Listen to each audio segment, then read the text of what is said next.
Hello, hi. Welcome to another. It's a game. Well, this is another visual novel I'm playing, but welcome to Salvus Aries. Hopefully I'm saying that right. I saw this game on Itch.io. I think it's also on Steam too, but I'm kind of excited because I saw that it's voice acted, but not only that, it's voice acted by people I that are from like really popular anime. Also, this animation is really nice. I'm kind of hyped. I saw like just the art, and then this screen is just making me a little bit hyped here. But like, back to the voice actors. Apparently, like all the guys are voice acted. I don't know how much is gonna be voice acted. I'm assuming like most of the demo is, but some of the guys are like even from voice actors from Chainsaw Man and My Hero Academia, which is like, oh my god, really? Like, I think this is like an indie game, right? I haven't heard that much about it until like I saw it, and there's like not a lot of people talking about this game, so I'm assuming this is like an indie game, and like they have really like popular voice actors. There's also a trailer too for this game, which I didn't get to see, but I might. I'm just kind of going into this blind. I've only read the synopsis, but also the main character is also voiced as well, and she's in Free Run. I don't know what player person she plays, but I think her name is Marissa Duran. But yeah, I was like, oh my gosh, these are like some characters I've known, like Horimiya. She like the main character voices in Horimiya and Hell's Paradise. I was like, oh my god. Also, some of these voice actors are from Genshin Impact. So that's really cool. But yeah, I'm just like I'm kind of excited to hear their voices. I actually, I did hear a little snippet of some of them talking, but I'm actually really excited how it's gonna go down. I'm really excited to hear the voice acting. I love hearing like voice acting in games. But yeah, before we do get started, this is a 17 plus game. I'm not sure if they're gonna show the content warnings, but I'm just gonna say just in case if they don't. This game does have implied sexual content, violence, situations, and death, as well as traumatic experiences for the characters. And again, it is a 17 plus game, so hopefully no one in my stream is under that. But this gen, I marked it as a 17 plus stream for today. But yeah, I guess we could get started. Oh man, I'm so excited. I'm really excited. Especially the voice acting. The game kind of reminds me, when I looked at it, like it reminds me of like an isekai game. But I know we're dead as a reaper, so it's not really isekai. But the art just looked really good. Okay, let's see if I can. New game. It's not working. Oh, that's weird. Oh, that's weird. How am I supposed to play? Uh, Oh no, no, this is gonna be like terrible if it actually is like not working. Oh, that was weird. I guess I had to point out that certain direction. It just wasn't hovering on it. Character name. Bert. Yeah. Default was Aina. Oh, is it gonna play like a... Oh, I wonder if it's gonna play the trailer. Sometimes I know like these types of games play like the trailer. It was the day of my execution. The footsteps down the hallway came closer, towards my cell. I had already been given my final meal, so this could mean only one thing. That time has come already. Let me see. I'm hoping that the volume of this on the stream is fine, so... Public executions were rare, though the gruesome affairs had once entertained the masses in the past. No longer were they welcomed. Or so I thought. Perhaps I was a special exception. Since I was a woman that was particularly loathsome, especially despicable. At least, that is what I've led everyone to believe, unintentionally or otherwise. I had been a target to much hatred even before I laid claim to the ruthless deeds that had left this torn town apart. To be fair, they saw me as the culprit, and all of this was deserved. I can't say my hands were entirely clean either. Even if I did not turn myself in, though the result mayhaps would have been the same, so we're like a villainess here. At least, this way I could. Miss Guard. I mean, Miss Bird. No. Okay, The guard greeted me grimly, one of the few people that was still treated me respectfully. My one friend here. I thought he would pretend to not know me, but he was the one to ask what I wished for my last meal. We had often bantered with each other in town, or what this is town was before. Oh, Money Money, welcome to stream. I am playing an Otome game. I'm not. I'm not, actually. Question: Are you like? Have you played any Otome games before? Also, this is voice acted. I haven't heard any voice acting yet because I just started, but it's like some of the characters in this game are voice acted by people from like famous anime, like in Chainsaw Man or My Hero Academia, and like in Genshin Impact too. It's the perfect day for a beheading, don't you think? Oh, also fun fact. This character is voiced by one of, I don't know who she voices in Free Run, but she voices in that anime and like Horimiya and Hell's Paradise. The voice actress is Madison Duran. I'm not sure what I haven't watched Free Run, but I have watched Horimiya, but I still don't know what person she voices. Miss, I hope that trash they would throw at me wouldn't smell too bad. Miss Ina, it's time to go. Oh, okay, he has voice acting too, okay. Oh, also another thing, I have no idea how long this demo is. I saw in the comments that someone was 5 hours in and they still didn't finish, so we're probably gonna be here for a long time. His countenance was supposed to be smooth, but pity and resignation were etched in the way his eyebrows furrowed and mouth sagged. Otome anime is the... I'm like a huge fan of like Otome games and anime, so yeah. Especially when it comes to like fantasy or if they're like isekai, and like the vibe of this game kind of give me isekai, but it's not. I don't think this game is really isekai. It's more of like supernatural. Like we die basically and go into like an afterlife. He was young, only 17. Why did they give such a task to someone as so young? Disgust, hatred, happiness. For those who did like me, their eyebrows did not crease, as if expecting this very outcome. The few who did not despise me hated the path I walked on, and those who did were full of glee, the ones that were still alive anyway. I've seen those eyes countless times in the past year, as they warned me to keep my head down and keep quiet. Countless warnings I did not heed. That was it, okay. Just look straight ahead, miss. You're a little too young for this, aren't you? You're not much older. How old are we? I got a whole 4 years on you. I'm an adult. How old are we? While I tried to lighten the mood, despite the very morbid end that was awaiting me, the crowd's whispers turned into jeers. Filthy bitch! Nothing but doom to this town. Okay, that one was voice acted. I was pelted by the smell like rotten food. Despite the urge to heave, I maintained my continence to remain the calmest it could ever be. I wanted to keep my dignity to the end, whatever was left of it. There wasn't much food to throw, since we had cut the supply routes. Ouch! By the way, is the volume fine on stream, or is it a bit too low? So they threw rocks instead. Hey! That's worse. Scratch gets on us and you'll be in the jail next. The gowl. Is that a word? Gowl? Or is that just like a... is that just a pronounced... Like, they just wrote that wrong. He said chamber though, right? He didn't say something related to... What does gowl mean? Is that a word? A place of confinement. Okay, so that is a jail. That is a jail, okay. Back to this then. Next, huh? I smiled, and I could see him wince. Sorry. Oh, poor guy!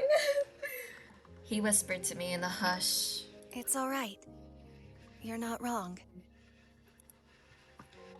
You're really defending a traitor like her? I'm next to her, you idiot. This was necessary, I told myself. It was what I signed up for. It was for the sake of the nation. It would eventually pay off, even if I would not be around to witness it. No matter how calm I tried to be, though, I could not control the lurching in my stomach. I knew this would come, but I was terrified to the core. Death was coming, yet I still could not fathom that I would be gone in just a short while. But, more than that, I longed for what I would be leaving behind. My family, my favorite bread, fresh from the bakery, crispy and fluffy. I could never taste it again. I like she says family and then she goes into more detail about the bread she's gonna miss. Okay, I know where your priorities are. After everything, why is thinking about bread bringing me to tears? My last moments on Earth, and my mouth is watering. I asked for one last loaf for my final meal, but the flavor was not what it always had been. I tried to remember the taste I once cherished, but better than the bread was the people that I shared it with.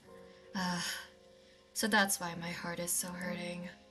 The guard brought me to a sharp halt.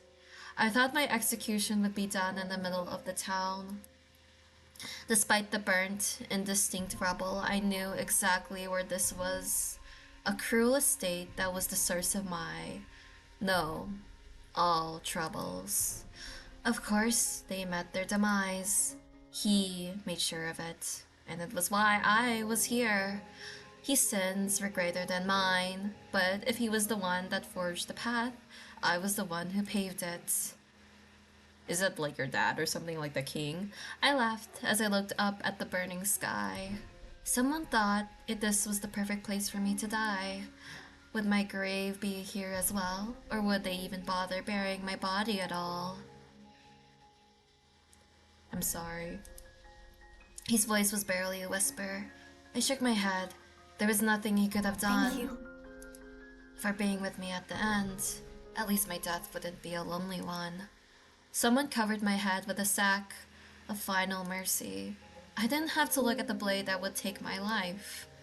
I hope Felix can have some bread tonight. I pray that it is warm. I hope he will carry on our work and see our dream through. Please don't miss me too much. And forgive me for doing this.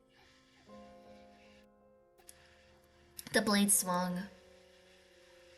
After that, it was as though I was trying to study a painting through a net.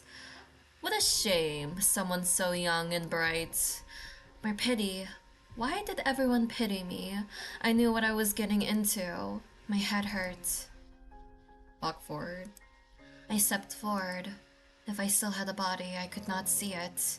I could only trust my footfalls would take me to a destination. The light grew brighter. Is there no way to reconsider? Oh, wait, he sounds familiar. Okay. You forget that this is more in your power than mine. I've done what I could. I will not back down. Arguing, lots of arguing. I think it was about me. I wish someone would tell me what was going on. It's like someone is flipping pages of a book. My own life was but a chapter, like ink on a page long disintegrated. Faces along the way, like new characters. A hand reached out to me. Are you sure you wish to do this? There will be a price to pay. I cannot help you. But what did I agree to? This was just a memory, wasn't it? Still, I could barely remember anything. My heart hurts. It hurts. It hurts! It hurts! Make it stop, please! I begged to any entity that would listen to me. My heart, no, entire being throbbed in pain for what felt like an eternity. Then, as soon as it started, it was over. I was at peace. The loneliness never left me, but it was distant. The searing pain that tore my heart felt like a separate entity, as if it floated next to me. It was a dull ache that didn't consume me, but didn't leave me either. Was this what happened after death? Where am I going?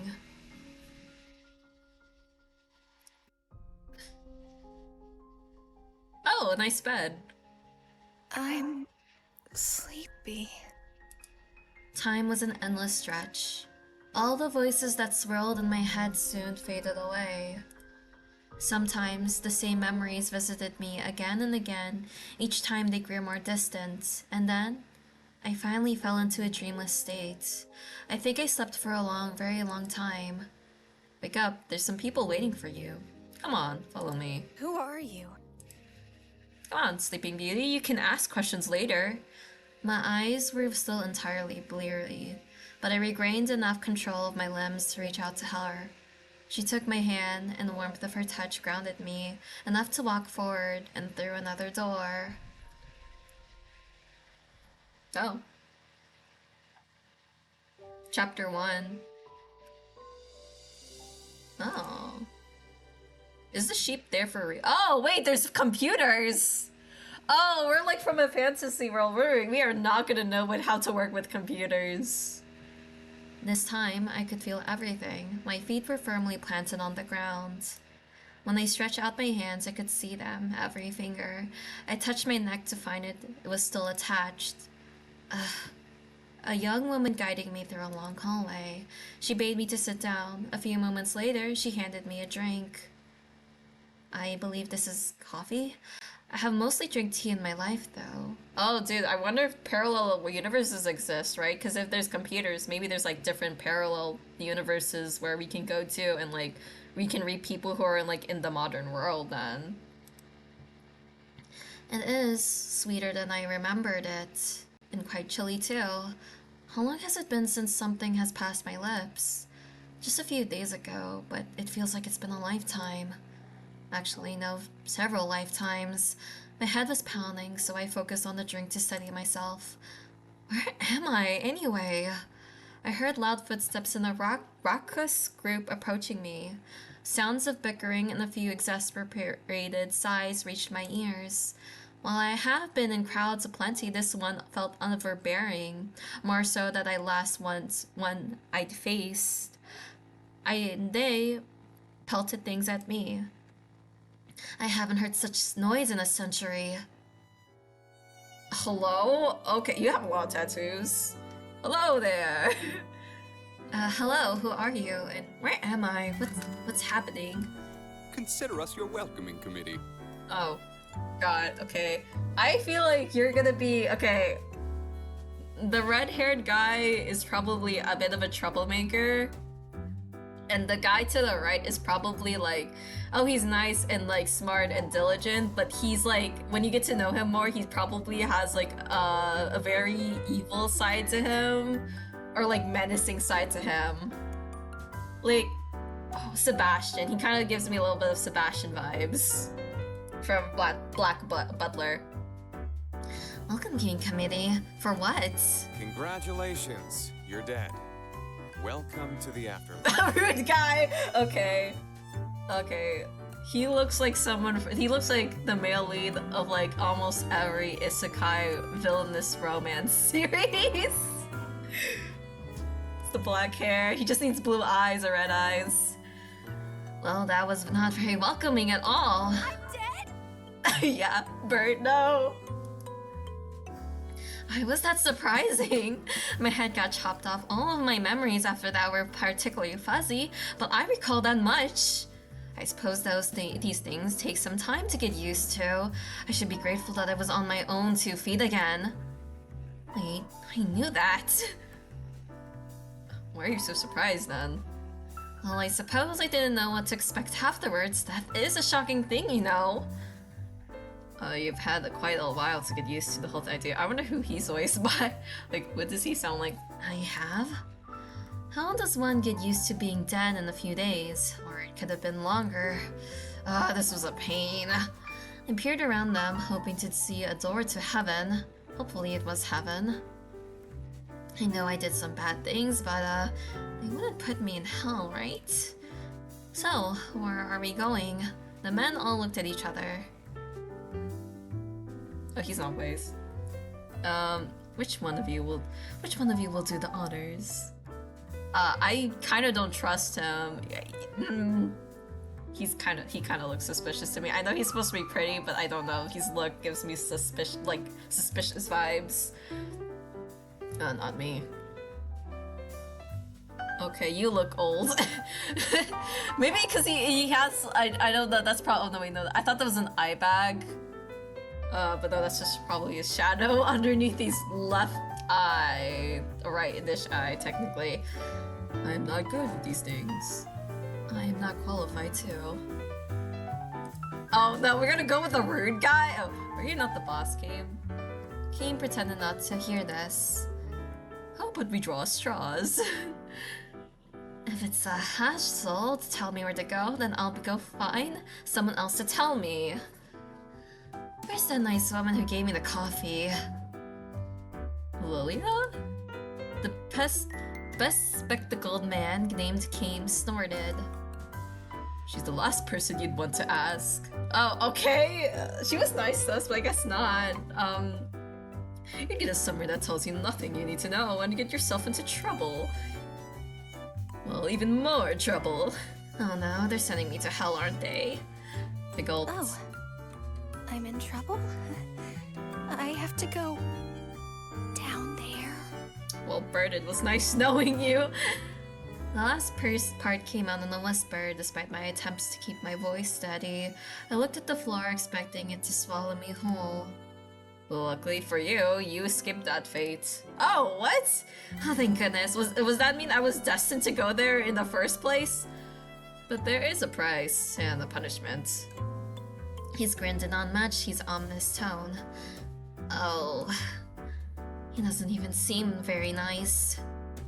Aureus, you are frightening her. I believe we should begin with introductions. Look at you doing a better job than our leader. I am not your leader, Zephan. You're the highest rank. I feel more like a father trying to rein these troublesome brats. Thanks, Pops. Never knew what it's like to have a dad. Anyways. I am Kame Aster. It is a pleasure to finally meet you. It's not a pleasure to finally meet you. Finally. He held his hand out for a handshake. This is the proper human formality, correct? I guess. I mean, in the professional sense, sure. And I'm assuming I'm gonna be working here. Human? Well, I usually curtsy. I quickly took it and mimicked his gesture, although it felt quite awkward as it was a gesture that I witnessed mostly among knights. She's from an earlier time period, remember? Oh, yes. What? Name's Zafan. Up top. Oh wow, that's his voice. I thought his voice was gonna be deeper. Never mind. Okay, he's like higher. Like he sounds like more like upbeat a bit. He raised a hand and I waved back at him. Don't mess with her already, you just said. Sorry. He interrupted and gave me a smooth wink. Oh, so he might be the flirty one. Maybe not, or okay. I was trying to give you a high five. Didn't mean to confuse you. High fives weren't like at our time. You said we were in an earlier time, right? We probably didn't do high fives. Most likely. He ruffled my hair and stood back to pass the baton to the next man. Hey, don't ruffle my hair. I just got to know you. I am Valafar. Valafar, okay. He bowed politely, and I returned the gesture with a curtsy. Okay, he feels like he gives me like older guy vibes, so he's probably gonna be like a very mature guy. Aureus. Okay. He's probably gonna be the tsundere. He made so much movements and only nodded at me. Ouch, cold reception. You feeling shy? Hush. Nice to meet you too. I am Sair, an angel. Sair? I like his voice. Also, Aureus seemed like he was like the main guy because he was like the centerpiece in the image for the thumbnail for this game. As if to prove it, he floated in the air for a few moments. What a show off. Okay, another thing I wanted to mention, I feel like there's gonna be a yandere in this game because usually in the Tomei games there's usually a yandere, and I'm thinking if we are gonna have a yandere like trope in this game, it's either gonna be this guy or the guy with the glasses. That's kind of what my radar is going towards. Especially Sayer to me kind of looks suspicious. I'm not gonna lie. Even though I just met him right now, he kind of looks suspicious to me. Oh wow, a real angel. Don't tell me you're believing him so easily. I ignored him. Do you have wings and feathers? He hesitated for a moment before answering. Only on special occasions they can get in the way. Oh, I want to see. Perhaps some other time. Reapers are cooler, and we have powers too. His tone felt rather petulant. Wait a minute. The human comment from before stuck out. Are you all Reapers? Is it so shocking? You just believe that man is an angel. Saer smiled at me sincerely. Yes, well, I mean, I did not have a good answer, so I decided for those statements altogether. I guess we believed him because he flew. So, if you're Reapers, are you the ones that brought me to the other side? Correct, although you have been on the other side for quite a while now. Do you remember? I don't. Was it Lilia who got me? I just came through this door. A Glumpet? Oh. Ah. Okay.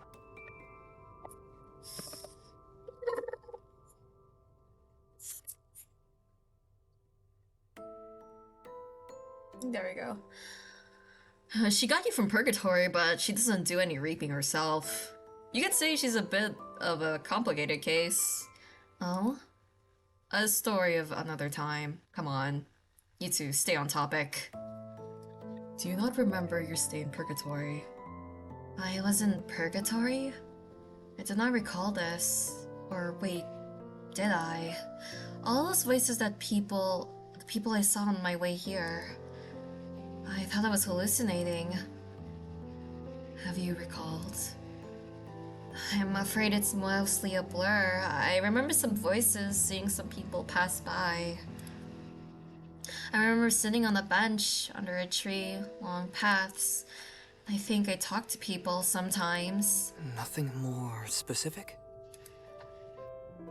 No, I'm sorry. For some reason, he seemed agitated. I felt bad for having to disappoint him. He seemed agitated. Okay. What's gotten into you, Sayer? You're usually a picture of serenity. Oh, is he like a two-faced guy, maybe? Or maybe I'm... Like, he hides his, like, inner anger and stuff. What he has right now is just kind of like a front-face thing. How about we move to the lounge?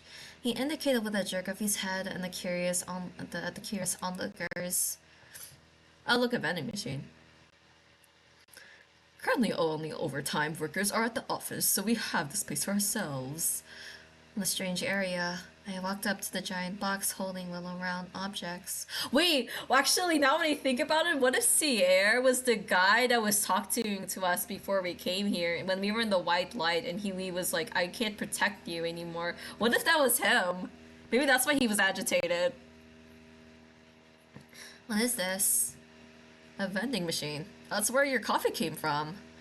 You put your phone against the black part, and you select with these buttons, and it'll give you a drink. We don't know what the phone is, though. He demonstrated by giving himself a coffee, just like mine.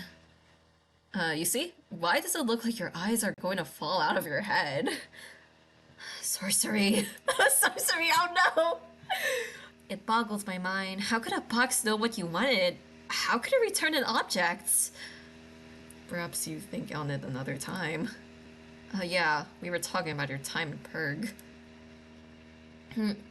What do you remember? Well, the last thing I really remember was getting my head chopped off. Orius winced. I remembered it really hurt at the time, but it feels like that was so long ago. How long have I been dead for? Well, we must check the records. I'd say 300 years. That long? The guys flinched at the sudden increase in volume. Sorry, no wonder it feels like many lifetimes away. I really felt like I've aged. Despite your loss in memory. I nodded.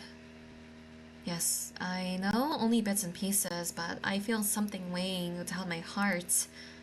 Maybe over time, I can remember why I feel this way. It is peculiar that you remember your human life, yet not your time in the afterlife. Usually it is in reverse. Oh. I guess maybe that could be a good thing for us. You're just a weird one. Thanks. No, that simply livens things up all the more. I suppose it is up to me to explain why you're here, what you must do, and where you shall go. You have served more of your sentence in purgatory, however, you are work indefinitely as a reaper until some conditions are satisfied. But what are those conditions? I cannot say. Why not? Do you know, or do you not know? Curiosity killed the cat. But isn't like satisfaction brought it back? Yeah, he said it, and satisfaction brought it back. Oh my god, Bert, he read my mind. Arius rolled his eyes and turned away. Yeah. I laughed to myself. It was banter that I often used to have with my best friend. Of course, Arius did not seem to be as willing as a partner. Wait, my best friend, Felix. If 300 years had passed, then that means he was gone too now. Or maybe not. Maybe he's a romanceable option and maybe he's like somewhere in the afterlife. No matter how he did, he was my closest friend. He was my other half. But there were more pressing matters at hand, so I would have to wallow in my sorrow later. I cannot tell you the conditions because I do not know. Oh, okay. You could have said that. Well, actually, no, Arius was probably interrupted you first anyway. You're to serve your sentence until the powers above have decided otherwise. I thought you guys are the powers above. We're the powers below, except Zaire, who is technically from above, but he doesn't have much weight either. 'Tis true. The powers above are much higher than I am. So if we are below, this is hell? No. You were spared from that. Remember? Keep up. Okay. And hell doesn't have coffee. Malafair nodded sagely. What exactly is my sentence for? Have I been that bad? The men all exchanged myriad expressions with each other. Yes, you took the fall for an evil man and helped along the way. I cannot deny it, that although he was doing some bad things, I did not find him evil in the slightest. This did not seem to be the time to contest that. I guess we'll find out more about her story through the game. And the results were catastrophic, almost world-ending. A calamity beyond all disasters. Yes, thank you. We got the message. Oh man, we fucked up a lot, I guess. Hold on. I thought things would get better if I... Oh, no. Miss, frankly speaking, everything went to shit. You sacrificed yourself for the crimes of the man. In turn, he ravaged the world. What?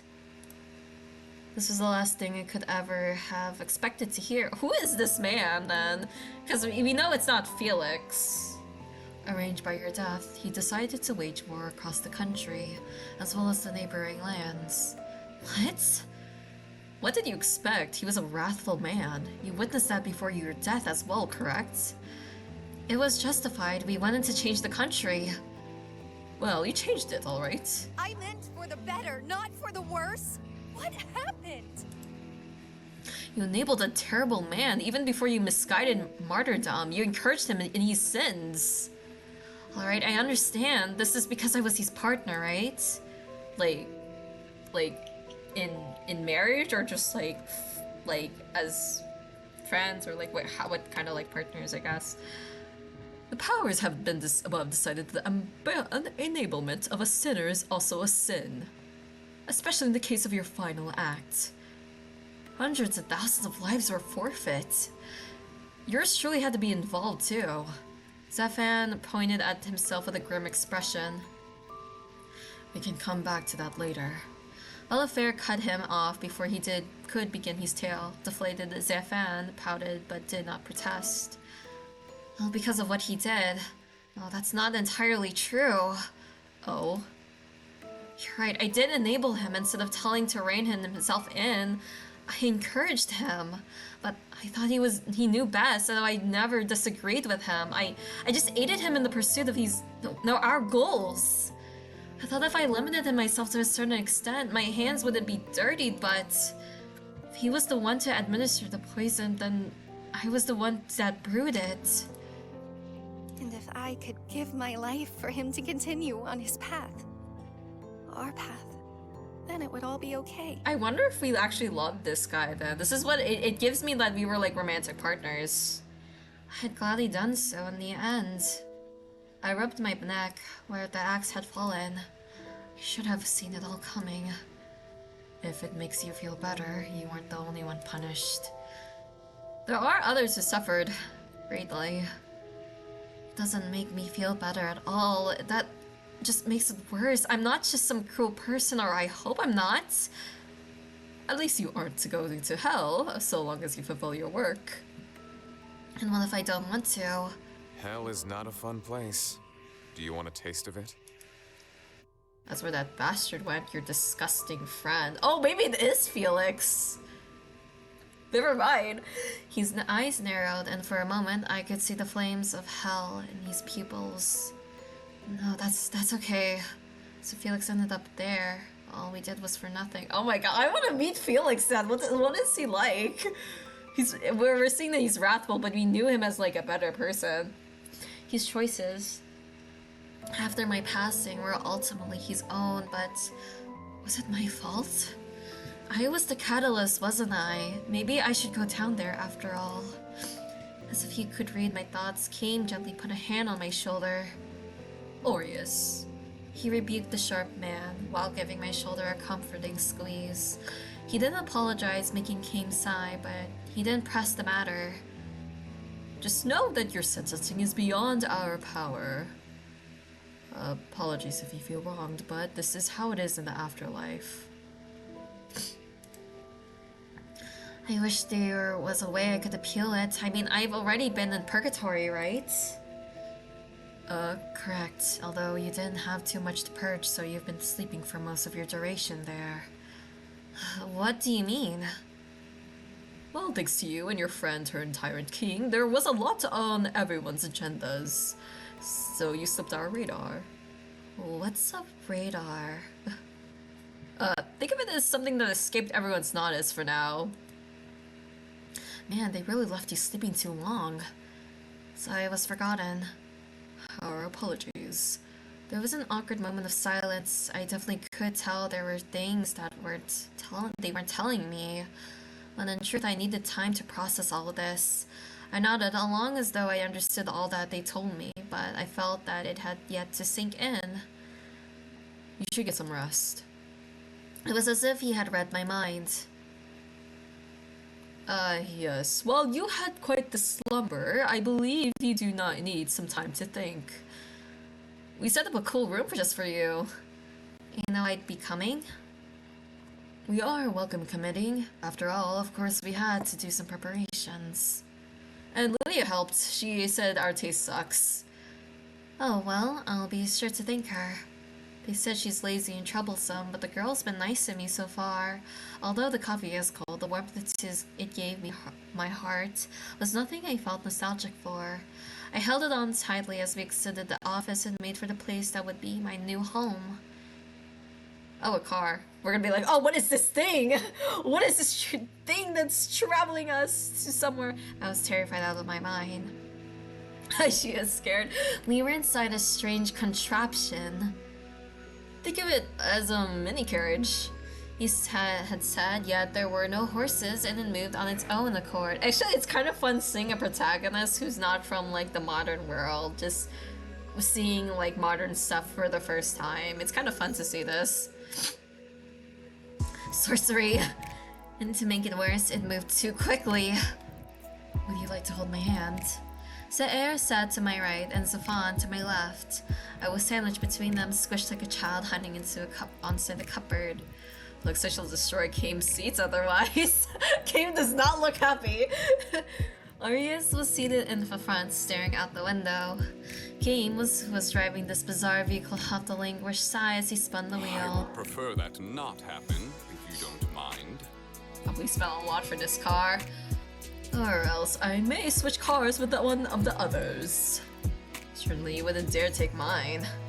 You should have gone with Valifair then, or brought your own.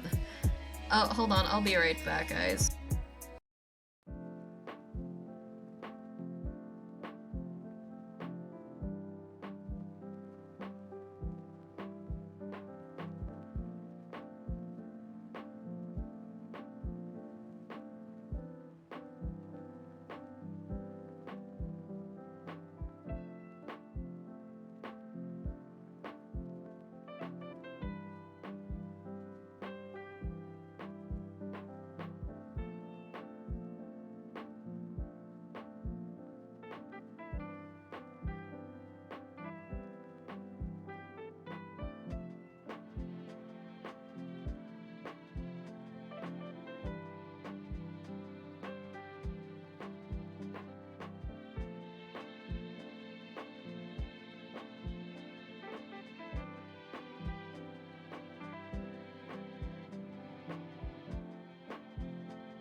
Okay, I'm back.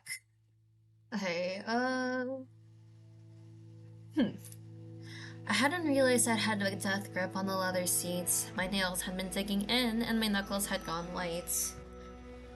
I held the angel's hand, and while I was still in fear of my life, non-life, I was positively delighted. You can hold my hand too. Why? Okay, I guess. I took him up that offer. My strength was divided between holding each hand. Please do not be anxious. You are a Reaper now. Can't die again that easily. What do you mean easily? Doesn't mean she can be reckless. Well, yeah, but she doesn't have to be nervous wreck either. Try looking out the window. I'm sure this will be new to you. Also, making her sit in the middle seat is probably the worst seats to sit her in, especially since she's never been in the car before. I think she should have been near the window. This place is called Stasis. It's got a lot to do thanks to everything we borrowed from the human world. I braved a glance outside. It was bizarre. None were the structures I had grown up with or the rubble it had become. Instead were looming buildings, bright lights. Cool, isn't it? The Purgatory humans helped us design this place. Angels come down here to frolic, so a lot of time is always put into construction. But where we come from, this is little entertainment. Though they make the best alcohol. I had so many questions. The Purgatory humans. Purgatory is a place where humans purge their sins before they go to heaven. So, am I going to heaven? You are special, Case. You stirred up so much trouble they didn't know what to do with you. Damn. That's why they left you in there for so long. Anyways, rather than just wandering around in Purg, the ones with skills can just serve their sentences here. Now and then, you get humans that work here before going to heaven. Or even come down from heaven now and then. So I didn't have any skills. That's not the case, but rather you were assessed to be a danger. What? Who am I dangerous to? Yourself and millions of people. Point taken, but I'm not that reckless. Well, buddy, considering your past, that's not a good statement to say probably to some people right now. Or you scoffed. And I'm here now, aren't I? Under strict supervision, our heads are on the line. Really? So don't toe out of line. But she has matured from her stay in Purgatory. You may have forgotten your memories, but do you truly feel like the same person? My soul felt heavier, things were still foggy, and I barely had time to think here. I think I have changed, I just need to figure out how. Hopefully, it's for the better. Oi, Isabel, will ya? Never seen you be this much of a dick. Don't listen to him. He's in charge of making sure you get here safe and sound.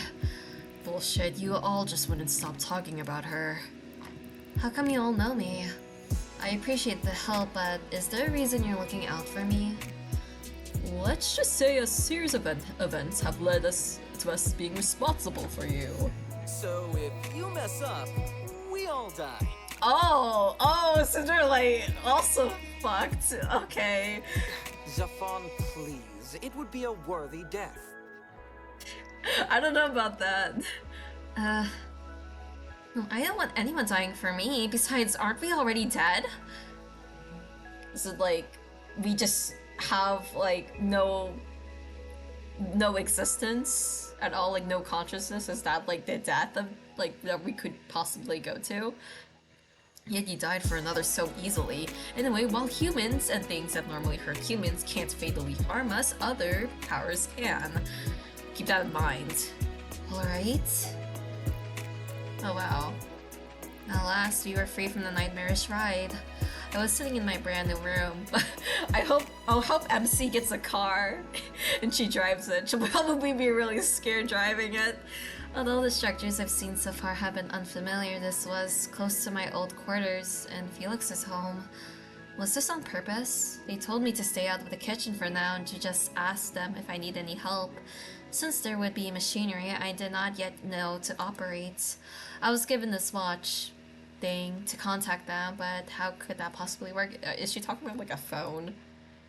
Sorcery! Just as I started tapping on the surface, something appeared on the screen and the watch began to make noises. After several moments of deliberation, I tapped it. Hey, how are you settling in? Ugh! I threw in the infernal device and the shatter replaced the sound of his voice. Oh, yeah, she threw her phone! No, those are expensive! I should have done that, I think. Sorcery. It's gonna be like her catchphrase. The next day... Here, I'll teach you how to use it. While the device was sturdy, the screen itself needed some repairs. The men were shocked at my strength, though Lilia praised me until Kame shooed her out. Oh, that's funny.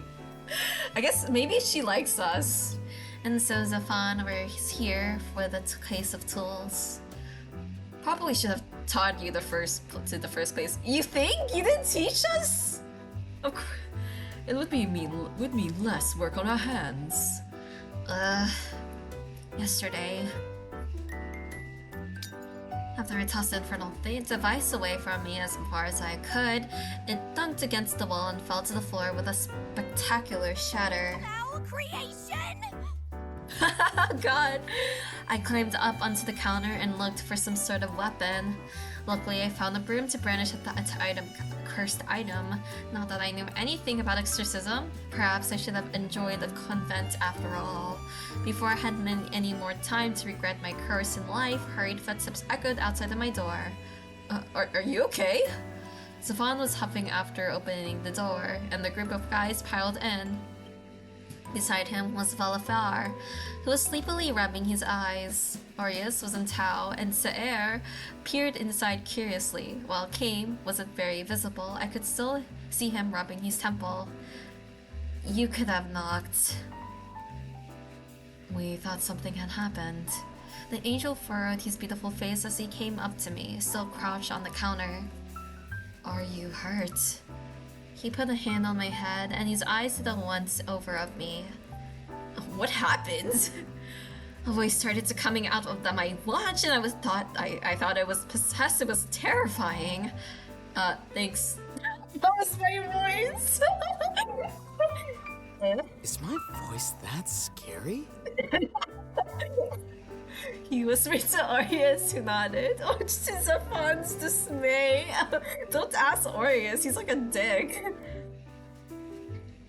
We should have explained how it worked to you. You must have been frightened. I tried to slide off my seat, but Falafar stopped me. We should have checked for any broken glass. Although you are a Reaper now, injuries will still hurt since you are new to this life. It will take time for your powers and resistance to develop. Paper cuts will never stop stinging, no matter how many years pass. Well, that sucks. He spoke bitterly and glared at the floor as though there was a sheet of paper lurking, threatening to slice him. Okay, so this he does like after that temple rub he did. He's more like Sebastian to me. How unfortunate. While Valafar picked up the watch, Stefan and Aureus started the floor from any debris. They confiscated my broom and then began the lecture. Hope they didn't scold you. We did not think your first reaction would just be throw the item. I mean...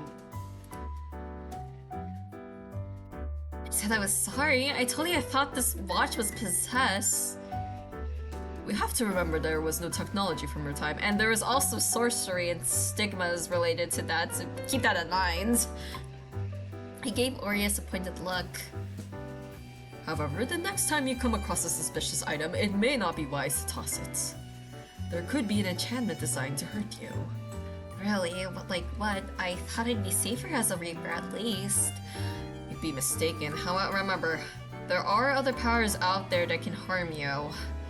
I nodded. There are rogue Reapers out there, bad spirits from the human world, and actual demons that so far have escaped our grasp. The longer one lives, the more powerful they grow. So there are many out there who can hurt you. But how come they go rogue? Pursuit of power or a different life? I could see why. We all stared at him. Not that I have any plans to go rogue, jeez! Then you should watch your words, especially where we are.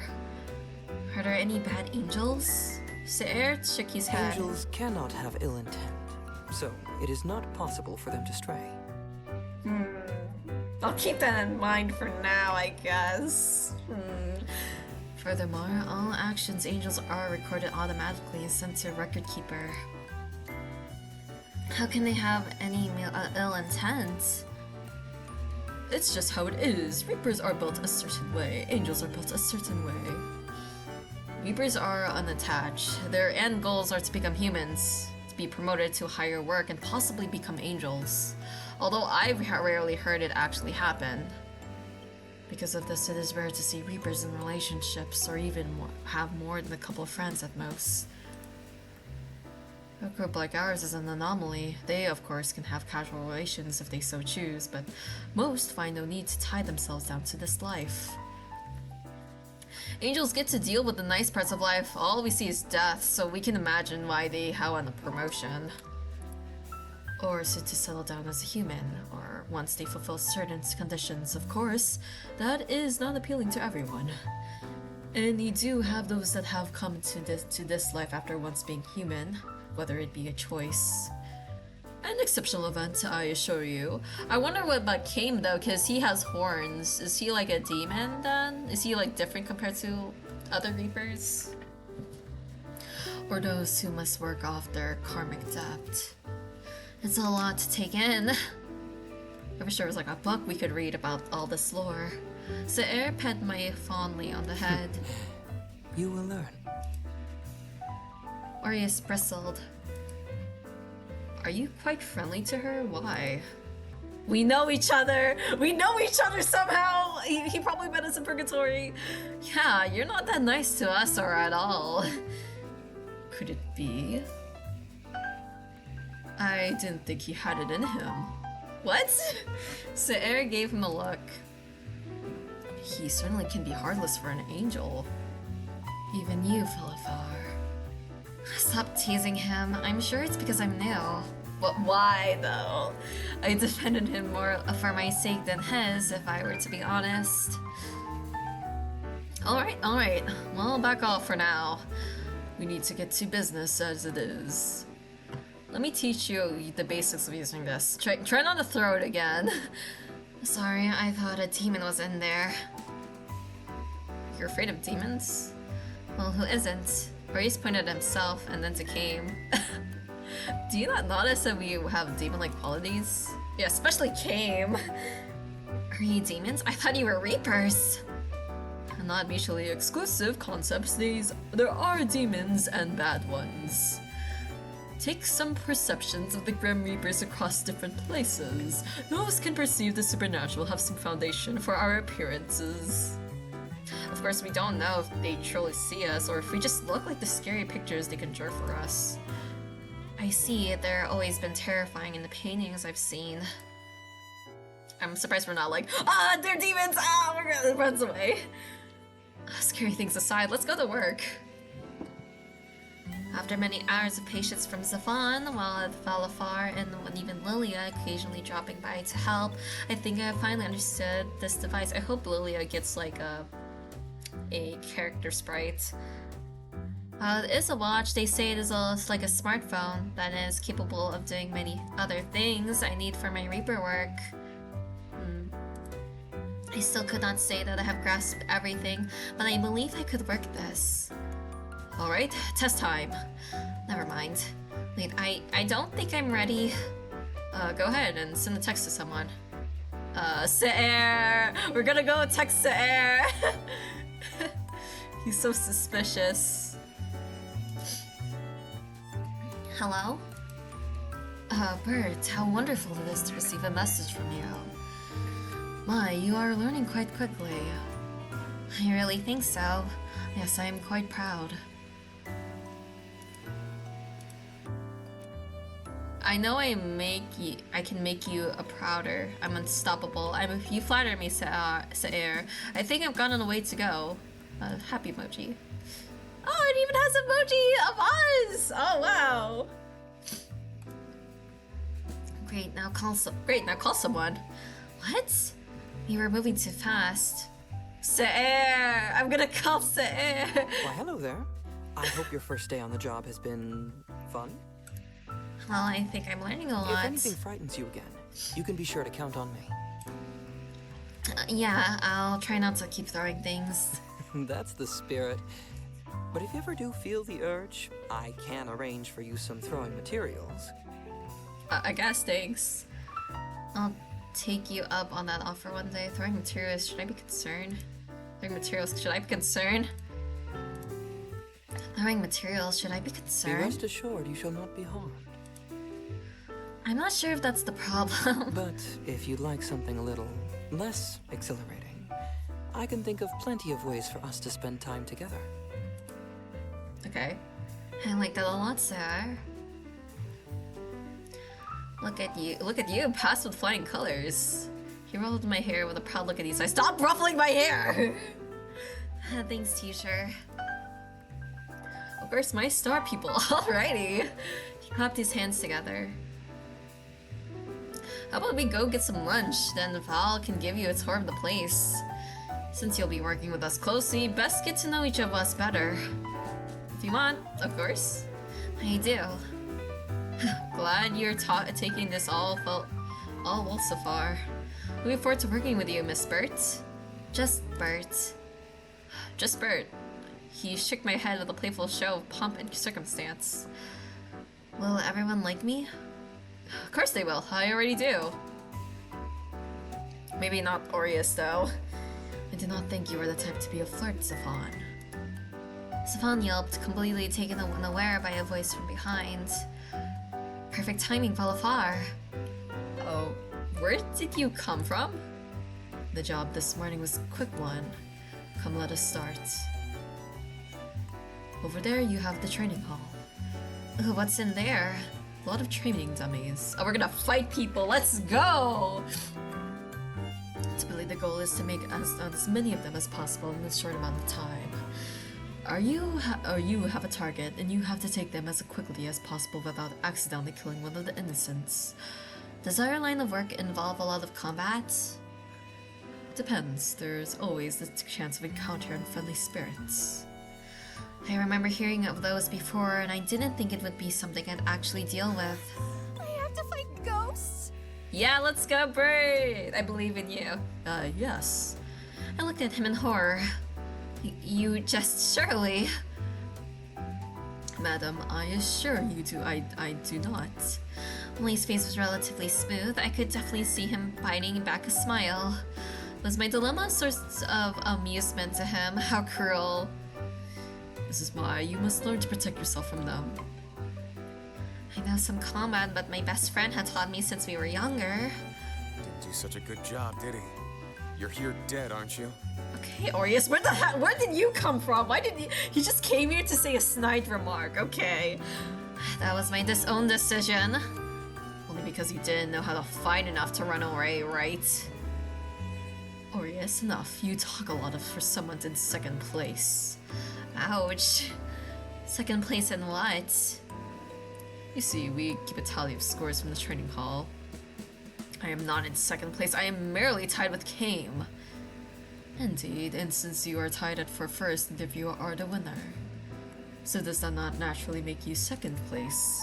I think you are both winners. I agree with Valafar. Let's piss him off. I agree with Valafar. Oh then, let's see what you get. Still beat you, Valafar, haven't I? So you have. Since you're so proficient, how about you show Miss Bert here the ropes later? Please just call me Bert. Very well then. Me, isn't the tour your job? Are you trying to shirk your duties off to me for shame? I am not you, Aureus. I am the tour guide. You can handle our training. For someone who made sure her arrival would be perfect, you enjoy pretending other. Aureus glared with such intensity, even I had to look away. You did. None of your business. He briskly walked away. Aureus? Fine, later. And then he went out of sight. Very well. Not as to what I was saying before, you will meet ill spirits, yes, but it should not be too often. You are not to harm humans, but if you are on an assignment as a fixer, the occasion may arise. You are also the rogue reapers, or rogues for short. You may need to protect yourself against them, or conduct arrests if required. Wow, I have a lot of responsibilities, don't I? And you shall carry them out wonderfully. I forgot to explain about the office. Post-reaping reports are filed here. Reports? Do I have to write them too? No, we have separate staff to review the actual reapings. Reapings are recorded automatically. Typically, the recordings are studied only if there is an anomaly. Recorded and not automatically? Yes, into our hall of memories. That sounds fancy. Which is not a stop on your tour. Oh, that sucks. From out of nowhere, Kame popped in and regarded Valafar with a stern countenance. Must each one of you interrupt me? In return, he greeted Kame with a withering sigh. Pardon my rudeness, but yes, I believe this is a lesson for another time. Now I'm more curious. He chuckled, his eyes crinkling with his laugh. Hold on that curiosity. I assure you, you will be going somewhere much better in a bit. Oh god. Far more magical. We're gonna be like sorcery! The gates. Precisely. How about we take her to the human world? She should see what it is like in the present day. Goodness, do you mean right now? Why not? Oh, are you going to the human world? I shall come along. Is everyone gonna be like, hey guys, I'm gonna go to the human world too? They're all coming. They're like, it's like a field trip. I was not informed that this would be part of the tour. He was rubbing the temple now, much like a school teacher who had lost control of his students. I wonder if Valafar is like the oldest. It's either Valafar or Kame. I feel like Kame might be the oldest though, because like, he, as a demon he might have lived longer. It'll be fun anyway, right? I can't wait to see how much the human world has changed. Perhaps I could stand to wait longer? How many people are coming with us? Aureus is with us too? I was still not used to the sensation of riding what was called an elevator. My stomach churned as we seemed to descend for ages. What if I can't handle it? She gets like elevator sick. She throws up after she gets out. Are you excited to go into the human world? Perhaps he could sense I was rattled and spoke in soothing tones. Sir, do you not have any work to tend to? No angelic business of any sort? You must not have a lot of work to come along with us. Aureus had seen us all going to the elevator in the hallways and tagged along with being asked. Maybe like angels are really like the human world by like the technology. I wonder. Perhaps this is part of my business. And you're joining us too? Because, like it or not, you're my business too. What about the others? Why can't they go with Valafar or Cave? Why did it have to be Aureus? Aureus rolled his eyes, but said nothing else after that. Oh wait, they're all with us. Wait, so Zafon wasn't invited? Oh, that sucks. There's only one thing on the floor. This gate here. It was a short walk from the elevator, while the rest of the building was styled differently. Age showed in this hallway. How come this place is rather dilapidated? Strange, is it not? We live in the city of stasis. Our weather changes, and we have day and night cycles. Yet it is all artificial. I suppose it is to give a semblance of the routine. Change. So consider the hallway to be a sole representation of change. I wonder if it's like, it's like morning, like the whole time in stasis. I wonder if that's gonna make people go insane a bit. Maybe like the change part actually makes them more relieved, I guess. While time does not pass here, centuries have passed beyond this door. The 6 of us gathered in front of the gate. By like how many like seconds or minutes, maybe? Centuries have passed. Yes, however, we can access any point of time in the past. We do so regularly. Oh. Maybe there are some cases where they accidentally change the timeline, maybe? Why is that? There are more humans than Reapers, therefore there are many more dead souls than Reapers. Meaning you are understaffed. Precisely. Different Reapers are assigned to different points of time and geographic locations. Oh, so it's like trying to get them. But can they change the timeline then? Is that possible? We are mostly caught up. There are stragglers occasionally here and some trouble that occurs that are outside the records of history that we must correct. Oh, so they can change time. Would it not be better to go in order to collect souls? You would think so, but the powers above say otherwise. We would be centuries behind in our own development, unfortunately. So are there like Reapers out there right now? Still in the specific timelines, I guess? Humans have their follies, but what benefits them also benefits us. We can study patterns in technology, society, and all else and apply it to our study of stasis. Or learn where we must revise and interfere in history and how to do so that falls to fixers like Zafon and Saer. Oh. There's a lot of information, I had a lot of questions, and their souls not waiting for a long time. Yes and no. The second we go to retrieve them, it is right after their death. Even if they have waited until now, our retrieval changes the time they've actually waited for eventually. I see. It seems lonely, waiting for centuries. But then I suppose they haven't waited up in the end. Exactly. Problem is that sometimes before we get to them, they can become troublesome spirits. If wayward, they cause mayhem, or worse, turn evil. It's a broken system. Can you at least go to the time where they weren't evil then? Because you can travel back in time. When you have our naysayers, of course. Aureus hung to the back, and Zafon and Saer each held my hand as Kame approached the gate. Okay, so we're all here. We're all going to the human world. Best to show you this part in practice. Remember 2 things. Do not harm any of the humans, and do not interfere in their affairs. I nodded like a good student. Forgive me for taking over Valafar. It is quite alright. It was not as though I had prepared for this part of the lesson in advance. While he smiled, his tone indicated that he was quite put out. Anyway, he held up a pocket watch with a blue cover.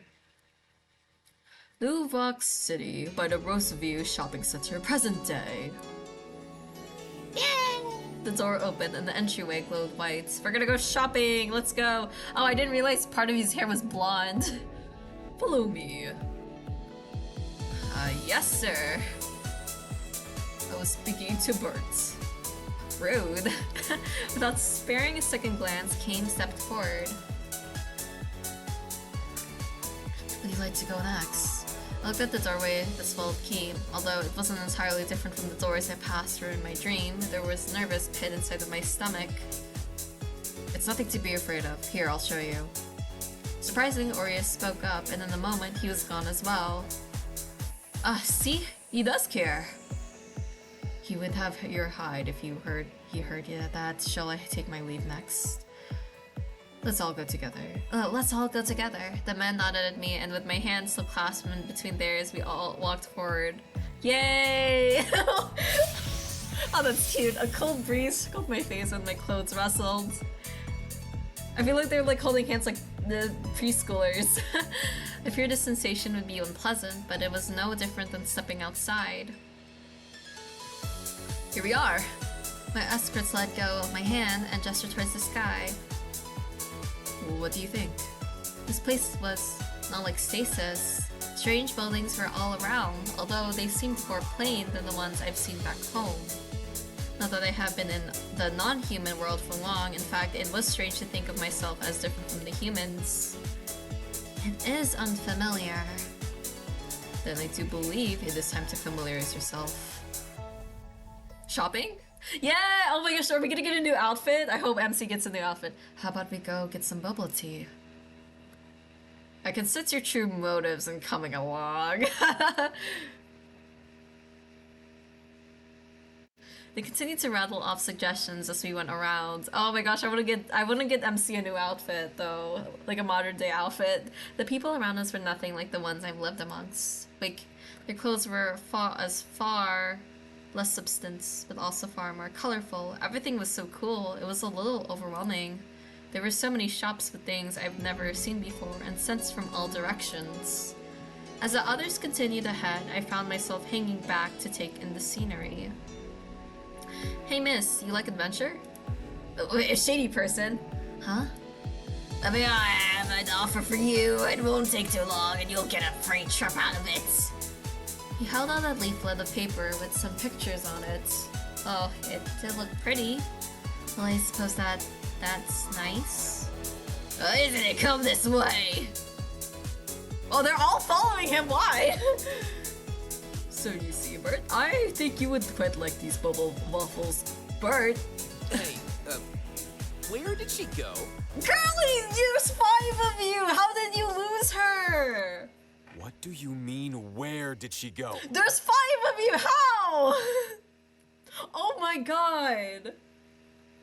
Chapter 2. Is no one also gonna question how like our dress is, or like why is this lady wearing like this really extravagant like dress on a Monday? Like in the afternoon, like a work day. I thought you had an eye on her. How can you lose her? I thought she was with you. Why would she be with me? God, you're so irresponsible. All of you are! You all lost me! The bickering escalating in volume began to draw attention towards the group. You two, settle down. Just use the GPS on her phone. You activated it, right? Zafan? Zafan, no! You didn't you? Of course. What do you take me for? Oh, did you? Despite his confident words, he was sweating bullets as he checked the software on his phone. Aw, shit. What do you mean, aw, shit? Zafan, you didn't. Zafan felt himself having palpitations that were strong enough to knock out any human. Now, Aureus, thou shalt not commit violence against thy fellow man. You shot an angel? Wait, I could just call her hold your horses. Oh my god. Hurry! Before he bursts the vessel. Zafan regarded the others with an indignant stare, though all of their faces held a tinge of worry. I hope she picks up.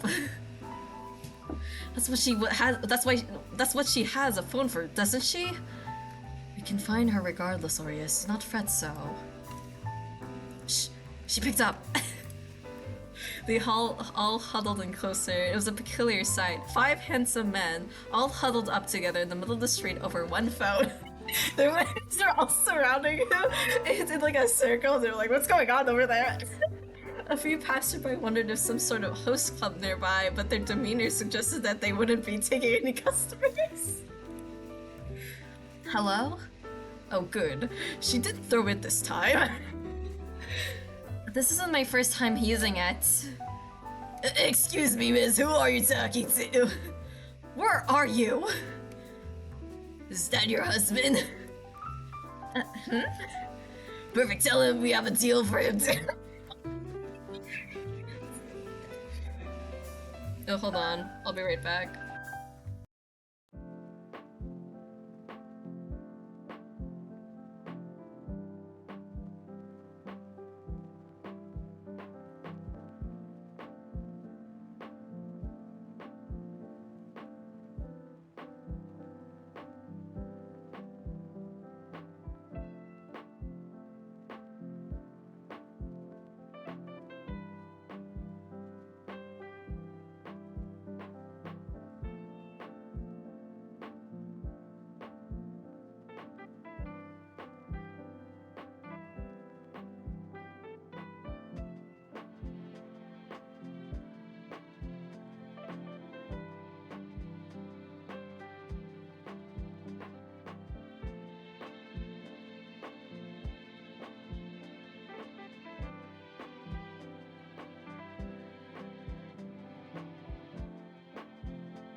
I am back. Oh my god. Also, for the VOD, I cannot delete the bot message, which sucks, so it's just gonna be there. I apologize for that. Perfect, tell him we have a deal for him too.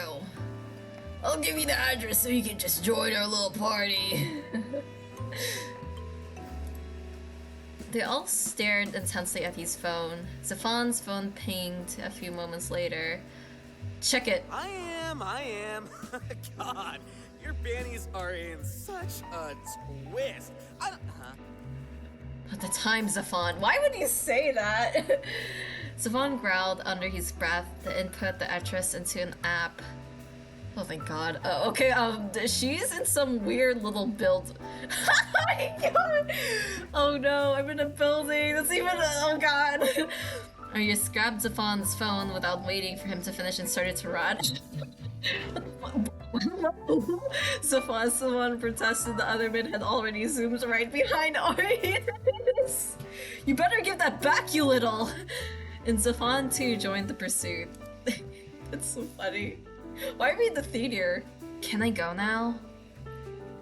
I had been led to a rather dodgy looking place. The people did not seem like they wanted to harm me, but they were annoyingly persistent. But you wouldn't be able to get your free cruise if you leave. Why are we in the theater though? I had no idea what they were talking about. It's an opportunity of a lifetime. You really be helping us out, miss. I got a sick daughter at home and she'll be able to eat for a week. I do like to help people, I guess. No, we're gonna be naive! No! And we want to help you too, so you see, we're offering 2-bedroom condos and I raised my hand. Sorry to interrupt, but I have a question. Certainly, miss. What is a cruise and what is a condo? You're pulling my leg, aren't you? His countenance slid from cheerful to displeased rather quickly. No. I was being genuine. What is so wrong? If you've been wasting our time, you've just been wasting our time.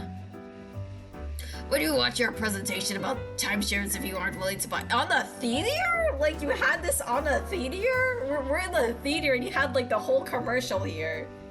How are you able to offer that though? Isn't it gonna be expensive to put that on like a theater stage and like the screen? Maybe that's why you're. I can't buy anything if I don't have any money. You promised a free trip. I think you're the one that's wasting my time. Also, maybe you're if this is like expensive to put it on a theater screen, and I think that's kind of a you problem of why you can't help yourself with food and your daughter. The group sitting around him stood up and approached me. They loomed in closer, and I swallowed. I was in danger. It's okay, I can take them on. I can take them on. I can practice. Felix taught me how to take on groups like these ones easy. However, I just realized I had not been given any weapon yet. Damn it. Oh no. Wait, I could just run. On high heels? I'm assuming we're on high heels. Before I could just make a break for it, a loud thud interrupted my plans of escape. Hey, what's up, guys? Get your hands off our girl! Well, in fact, there were no hands on me, but it did not matter. Arias had landed an impressive kick on the man before me. Hey, what's the big deal? Shame on you preying on a naive woman for your scams. How you weren't supposed to harm humans? This is an exception. Kidnapping is a very serious crime after all, yeah. That said, how could you let yourself get kidnapped? At least they have standards of like... Well, they asked if I wanted an adventure and offered a free trip. Dude, you remember she's naive here. And you said yes? How did you fall behind so easily? Sorry. Did you forget about us? What do you take us for? Shut up! He kicked the man back down. Let's get out of here and then continue this conversation. Bastards, don't you think you get away with this so easily? Try it and I will kill you. Or at least get the authorities to put an end to your little operation. This is perfectly legal. I know how to get a harassment charge on you. Very easily. Broke bastards. King rolled his eyes and flashed something at the man. It was some sort of black rectangle that caught the guy again to become flustered. How strange. Yeah, let me check on something real quick. Okay. Oh wow, the music. Oh, can I go back? The tired path outside, Orius had dragged me along by the wrist, albeit with a gentle hold. What were you thinking following strangers? This is not what... He stepped up himself abruptly and drew my curiosity. I tilted my head and prompting him to finish his sentence. Well, it's not what a sensible person does. It's hard to shake them off. They were so insistent. You said not to harm. Alright, let's clarify some things. If anyone bothers you, shake them off. Stick to us for now, though, and you'll be doing jobs on your own one day. However, you are still a fish out of water. Now, Orius, calm down. Let's enjoy some crepes and return. You're thinking of food at a time like this? I think this is a perfect time. She is unharmed, is she not? You are, right? Otherwise I will return to bestow punishment. I'm fine, although I am somewhat confused. I still have no idea what was happening. Safan will brief you on the details while we go to a particular delicious crepe. So I see. Your true motive for this outing. That's like they're both of these two's intentions. Safan explained the concepts of timeshares and what they entailed. I didn't understand quite clearly, but he told me to not get deceived like this again.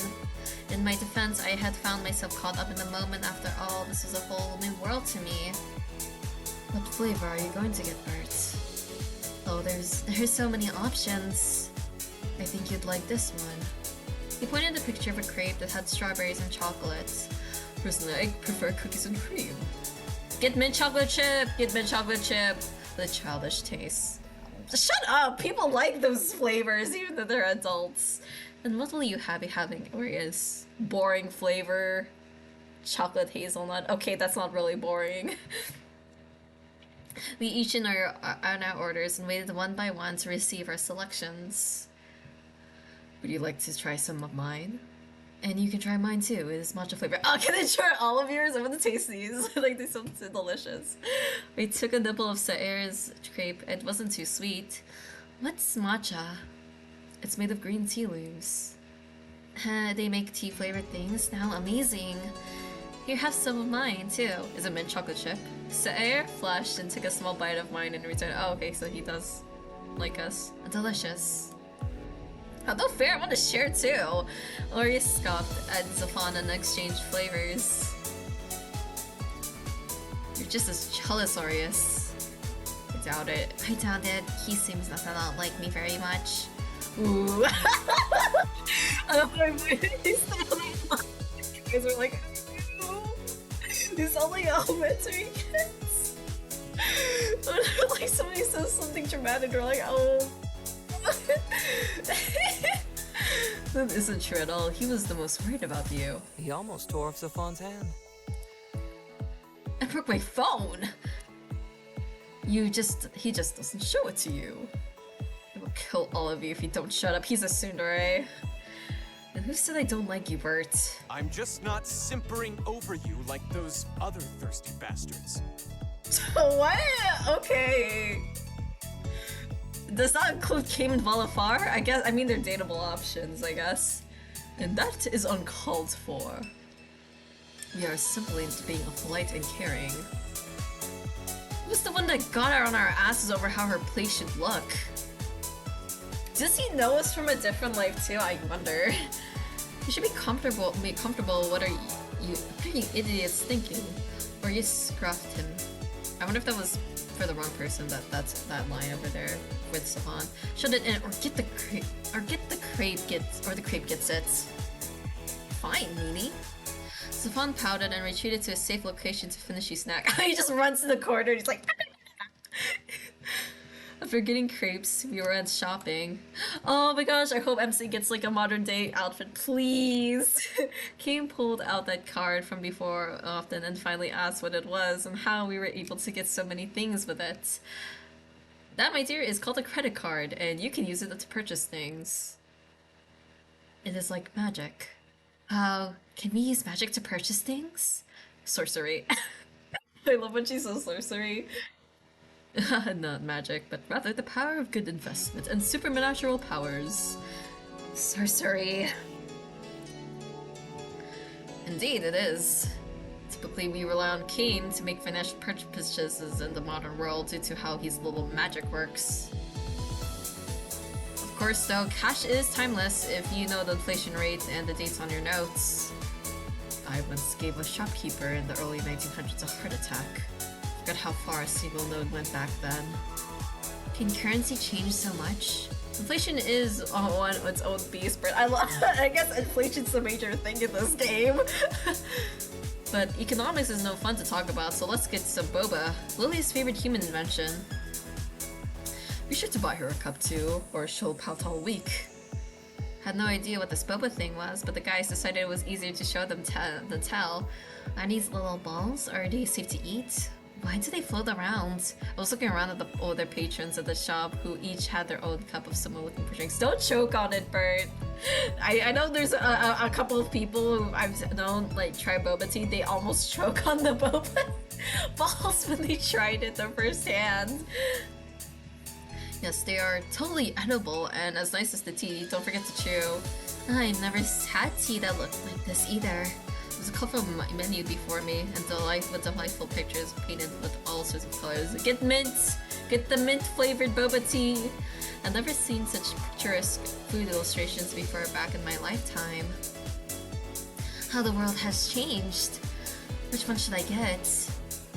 I think milk tea is always a safe option. My personal favorite is oolong. I mean, you cannot go wrong with taro if you want to go, like, sweet. I like matcha. Kim enjoys brown sugar. He has the biggest sweet tooth amongst us.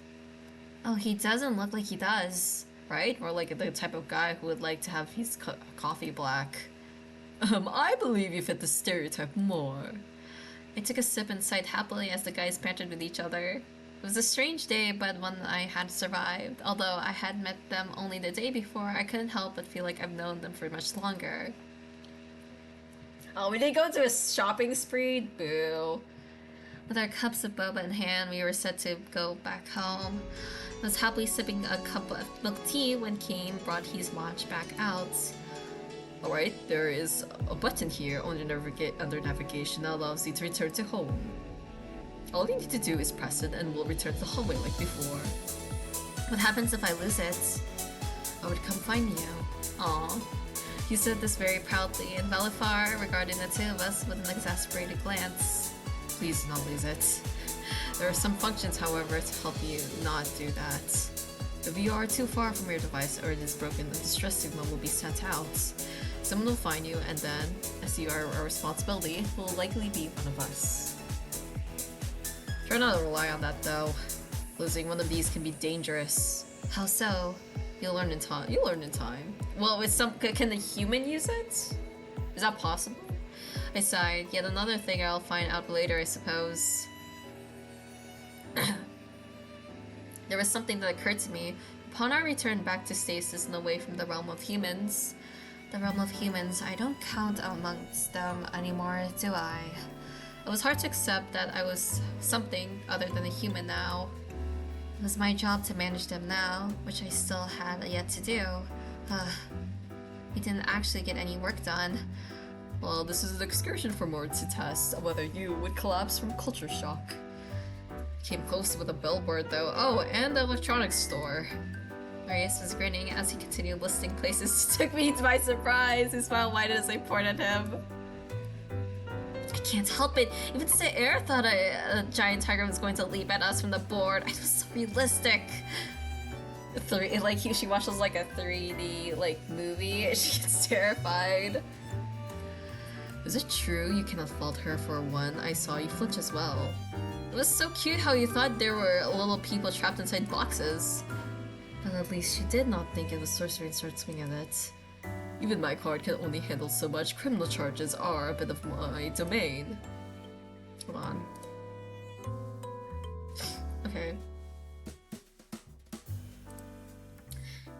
You'd leave Bird in jail? I'd break her out. As would I, but I wanted Poster to make things difficult, not. I'm sure we could get Saer to take care of that. Angel magic does have its uses. Indeed it does. Although while I would cover for you, I advise you not to engage in criminal activities. I know. At least not too often. Like arson. I will do my best. Back in the office, Lilia was waiting eagerly for her dessert. You call me rose milk? Thanks! Oh, Lilia's voice, nice. Lilia gratefully took the cup of tea from me and went back to work on the square box like in front of her. Geez, might as well inject the stuff directly into your veins. Do not give her any ideas she could actually act on. Lilia slipped with indignation, but made no rebuttal. We left her behind and went towards the parking garage. I'm gonna go with Valifar. He got sulky about going alone this last time. Pardon me? When have I ever sulked? It is subtle, said Valifar, but you cannot entirely hide it. I will go with you as well. We can go with Kame, or you can go with Kame and Aureus. I'm stuck with the boring ones! You can walk then. The exercise would do you well. Or I can go with the definitely not boring ones. While Kame and Aureus teased the fawn, Saher and Valifar pulled me away. I did feel bad about leaving him behind, but oh well, he would be fine, I think. Wait, they leave already? Do you guys leave me too? We had gone to the parking garage, and Valifar can lead us to his car. Have you sat in the front before? I shook my head. Sit in the front seat, beside me. I think you'll get a different view of the city. He opened the door for me and held my hand to help me inside. But a gentleman. Oh, it looks like Kame's car. Ouch. I got too excited while looking around and bumped my head. Careful, you did that yesterday as well. Did she? Your poor head won't like it if you continue bumping it. I am aware. I could see Valifar shake his head and he closed the door in the next instant. He was in his seat, the engine already on. These are all company cars. These are all company cars, so they're quite similar. Usually it's Kim or I who drive, the others can, but they are lazy. We all live in the same building. It is simply more efficient in a way. I wonder how many Reapers there are in this world. I'm really curious. So, you say. I didn't have to look into the mirror to know Saer was pouting in these seats. That means maybe they have like different types of like rooms then. I guess. One thing did appear strange to me though. I figured it wouldn't hurt to ask. Hey Saer, I wanted to ask you something. What is it, Bert? If you are an angel, how could you live here? I hope that doesn't offend you. You don't need to answer. You may ask whatever you wish, and I shall answer best I can. His eyes softened, and he smiled with such tenderness that my heart skipped a beat. You need not tiptoe around me, Aina. To answer your question, well, I do have my own abode up in heaven, but stasis has far more entertainment to offer. Since my work aligns closely with that of the Reapers, it is often convenient for me to stay down here. And he does not have friends in heaven. Aw, poor guy. He teased the poor angel and was rewarded with a kick from the back. How unkind, I do too. Where do you think I get all the liquor from? Well, liquor? Liquor and the angels are much fairer than anything we can source here or in the human world. Unfortunate, really. Others use me for their supply of alcohol. I am quite ill-treated, Bert. You do have your uses. Special liquor. Can I try some? Balafar cleared his throat and glanced at me before making a turn. Well, it can be quite strong, so you should take it slowly. I can handle it. Back then, I used to drink well into the night with Felix. It would usually end with myself passed out and either in his bed or mine. He would be draped over me or be flat on the ground. Very well, you usually drink at Kame's place or sometimes on the rooftop. The whole building is ours, so we have our own bar. Oh, can I visit the rooftop today? Another time. We've had quite a day. It may be better to wind down at Kame's place. All of us were quite worried when you got kidnapped. I wasn't kidnapped. Orius was truly about to murder Stefan for not activating the GPS on your phone. Had we not found you today, there may have been a body on our hands. I wasn't sure what the GPS was, but I felt that I should ask later rather than now. I wonder why. I do as well. While he is rather rude to you, Orius becomes very terribly discomposed when it comes to you. Perhaps he likes her. You could say that with a bunch of other people here. I did not appreciate the tease in Saer's glance, but despite his expression, his voice relayed that he was serious. Oh. Wait, Saer, does that mean he could be like jealous or something? Because Saer is also acting affectionate towards us too. He was a terrible way of showing it. If you like someone, you should be nice to them. Well said. After that, our conversation steered towards the various sights the city had to offer. Now that I was more used to what it was like being in the car, I could enjoy the view around me. Balafar and Saer took turns pointing out different places and told me which one they liked and which I might like. The city is so large. It houses many Reapers, some wandering angels like Saer here and humans. As we mentioned, there are some humans who like being here instead of heaven, and those who are working their depths here rather than in purgatory. I see. Do you like living in stasis, being a Reaper, and as an angel? It isn't bad. Some days it's more difficult than others. Although this is more due to my profession than my living circumstances. But I prefer to living a human life. Does that mean you have lived as a human before? Yes, long ago. And then... I think you can imagine how I got here. Balafar was meant to go to heaven and reincarnate. I processed his paperwork and all. That's a little insulting to hear. Then what happened? Balafar's fingers danced on the steering wheel for a few moments. He bit his lip as he searched for the right words. I did not wish to go back to such a cruel world. I asked what I could do to stay, and here I am. Oh, interesting. He's perhaps the first Reaper to ever volunteer for the job. Oh, okay. And they let you? Well, we are always quite short-staffed, denying me would deprive them of an extra set of hands. And I suppose I show my worth through my work, haven't been reprimanded yet. We had arrived back home before I could prod further, which prompted a natural end to the conversation. So, okay, so now we know about He's backstory. I wonder about Safan though, because it's kind of hinted that Safan was in the was a human as well. Looks like we're here. I can't believe you guys left me with these two. Believe me, it's not like we were dying to be in your company either. Welcome, Bird. I do believe it is your first time visiting one of us. I find myself quite flattered. Well, it is not like she really decided to do so herself. She's here to drink with us. I'm ready. It's for the special angel liquor. Do be careful. Were you able to hold your alcohol well in your past life? Very well. Arya scoffed. Arya's bra! I can too. So let's take it slow. Don't worry so much. I got this. Valafar turned to Kame for support. I gave them both the best pleading expression I could manage. It's not like it can hurt you, although you will be very dizzy if you go overboard. I've heard it's similar to what hangovers are like for humans.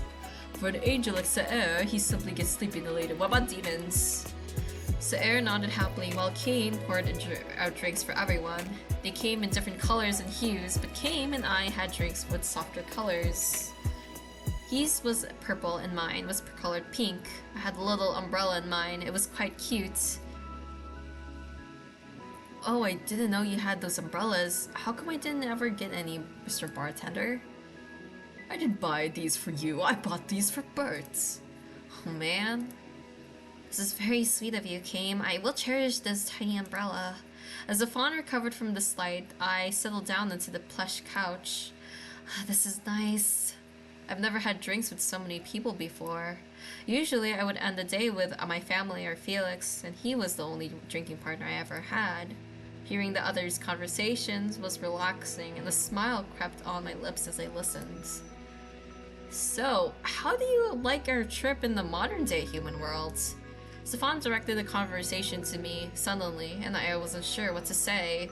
I took a sip of my drink before answering. It was sweet, and took the edge of the alcoholic taste. It's overwhelming, but I think it has so many things to offer. I'd like to see them all.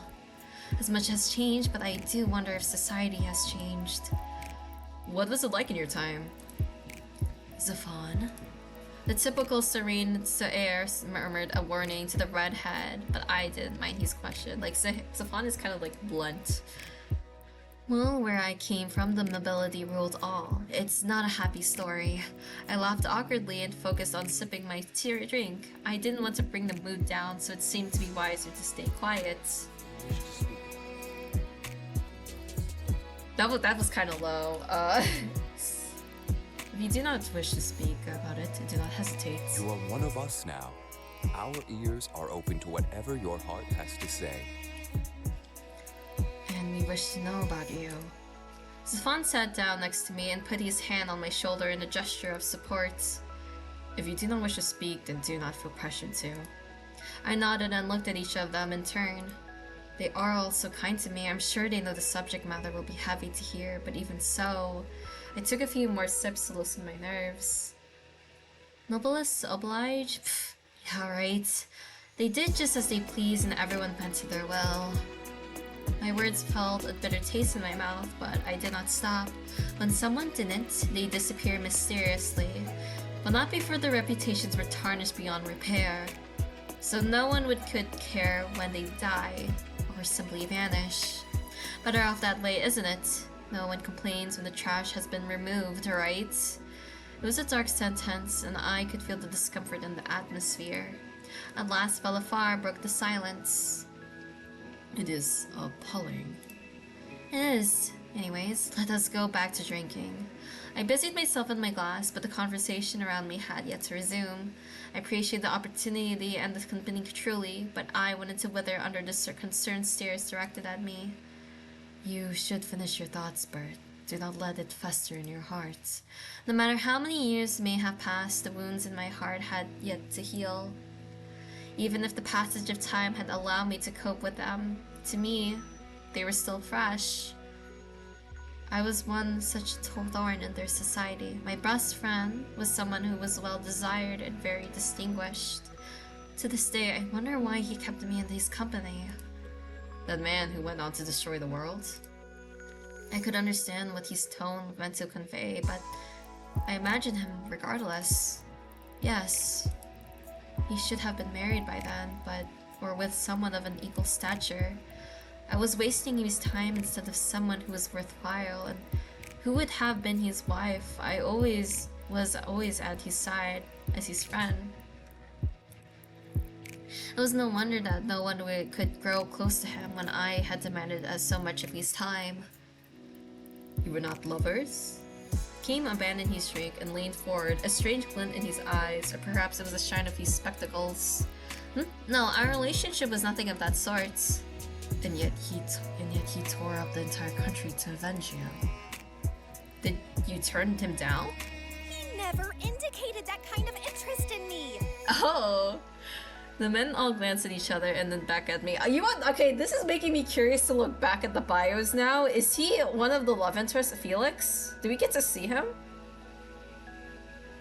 I'm looking at the image. There's 5 people except... Now there's one guy with white hair and a red streak. There's a guy... Okay, no. So... Okay, I was right about... I was thinking if we met everybody, but apparently no. There is another person named Lucian, which we haven't met yet. And I wonder the guy in the profile, like in the main image, is Felix, the guy with the white hair with the red streak in the webpage, because Lucian is not on there. But yeah, I'm really curious. Like, Felix is probably more important than we think. Like, instead of being like somebody in the past, he's probably gonna like return or something. The men all glanced at each other and then back to me. It is too late now to do anything about it, of course. But perhaps you never noticed his affections. We were so, like, oblivious of his affections. It makes sense, because, like, he didn't marry anyone, but we were the closest person to him. Probably. Could have been. Not that it would change the outcome in any way.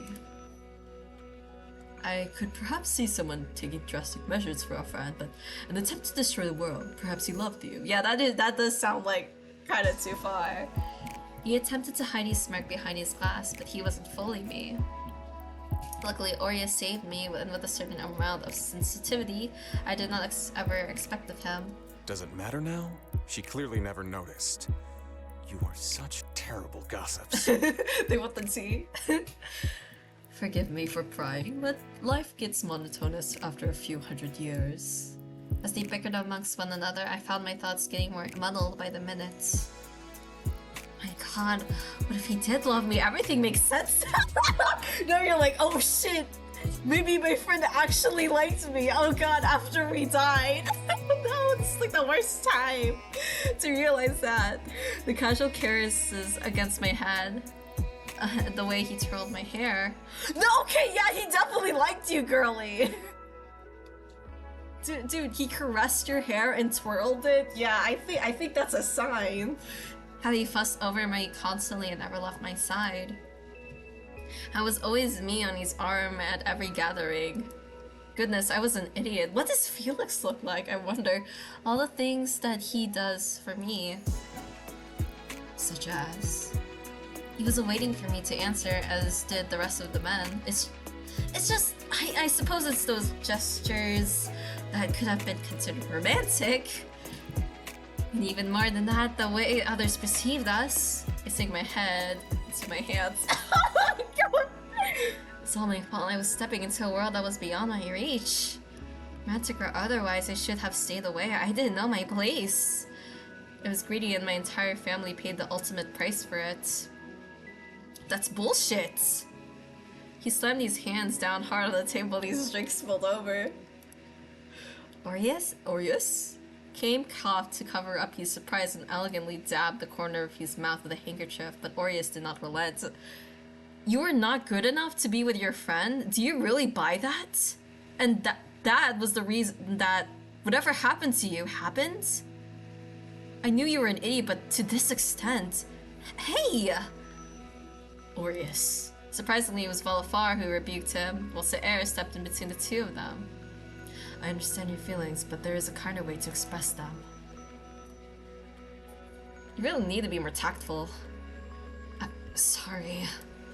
He looked appropriately abashed for once. I'm surprised at his outburst, but at least it stems from good intentions, right? It's okay. I didn't think you would feel so strongly. I did not like you people thinking they are lower than anyone else. It's just stupid. But I should have not have insulted you like that. I apologize. He looked down at his feet and then at the mess in front of him. You better hope that does not stain, or else we'll be owing me much more than apology too. What if, like, theory time here. Aureus is Felix somehow. Like, cause he's so reactive when we talk about Felix, or like he was so reactive at this part. Or maybe this is like relating to something in his past. But what if he is like Felix, and like Felix turned into a demon and now he's like a reaper now? I wonder. The grin on Kame's face forced me to recoil, and I wasn't even the one in danger. Aureus, how come you are never sorry for all the things you call me? Is it because Bert is a girl? Wow, Aureus. Also, like, Aureus was the one who was the most concerned about us, like, coming here. He wanted us everything to be perfect. Like, did Aureus know us in the past life? Maybe he was Felix? Ouch. Valafar had gone over and smacked them each on their heads. You two get something to clean with before Kame's table is destroyed. If you continue to tease him, I fear something worse may happen. He added this under his breath and shook his head as the two troublemakers marched away to do as told. I went back to Kame, glass in hand, in hopes of another drink. My umbrella lay sadly limp at the bottom, and I wished for it to rise again. May I have a refill, Kame? Did you enjoy it? Yes, it was good. I am very happy to hear so. Are you still feeling steady? Quite so. Then I'll oblige your request, miss. He smiled at my confidence and topped my drink up again. My little umbrella was floating once more. The desire for another drink was partially because I wanted to forget the memories that had suddenly resurfaced. I did feel a tingle through my body, but I wanted to relax and not think about my past more strongly. Well, I am pleased that you are enjoying my concoctions. Valafar will have my hide if you get too drunk. I'll protect you from him. I shall hold you to that. While he was concerned with my alcohol intake, I decided to study his drinking habits instead.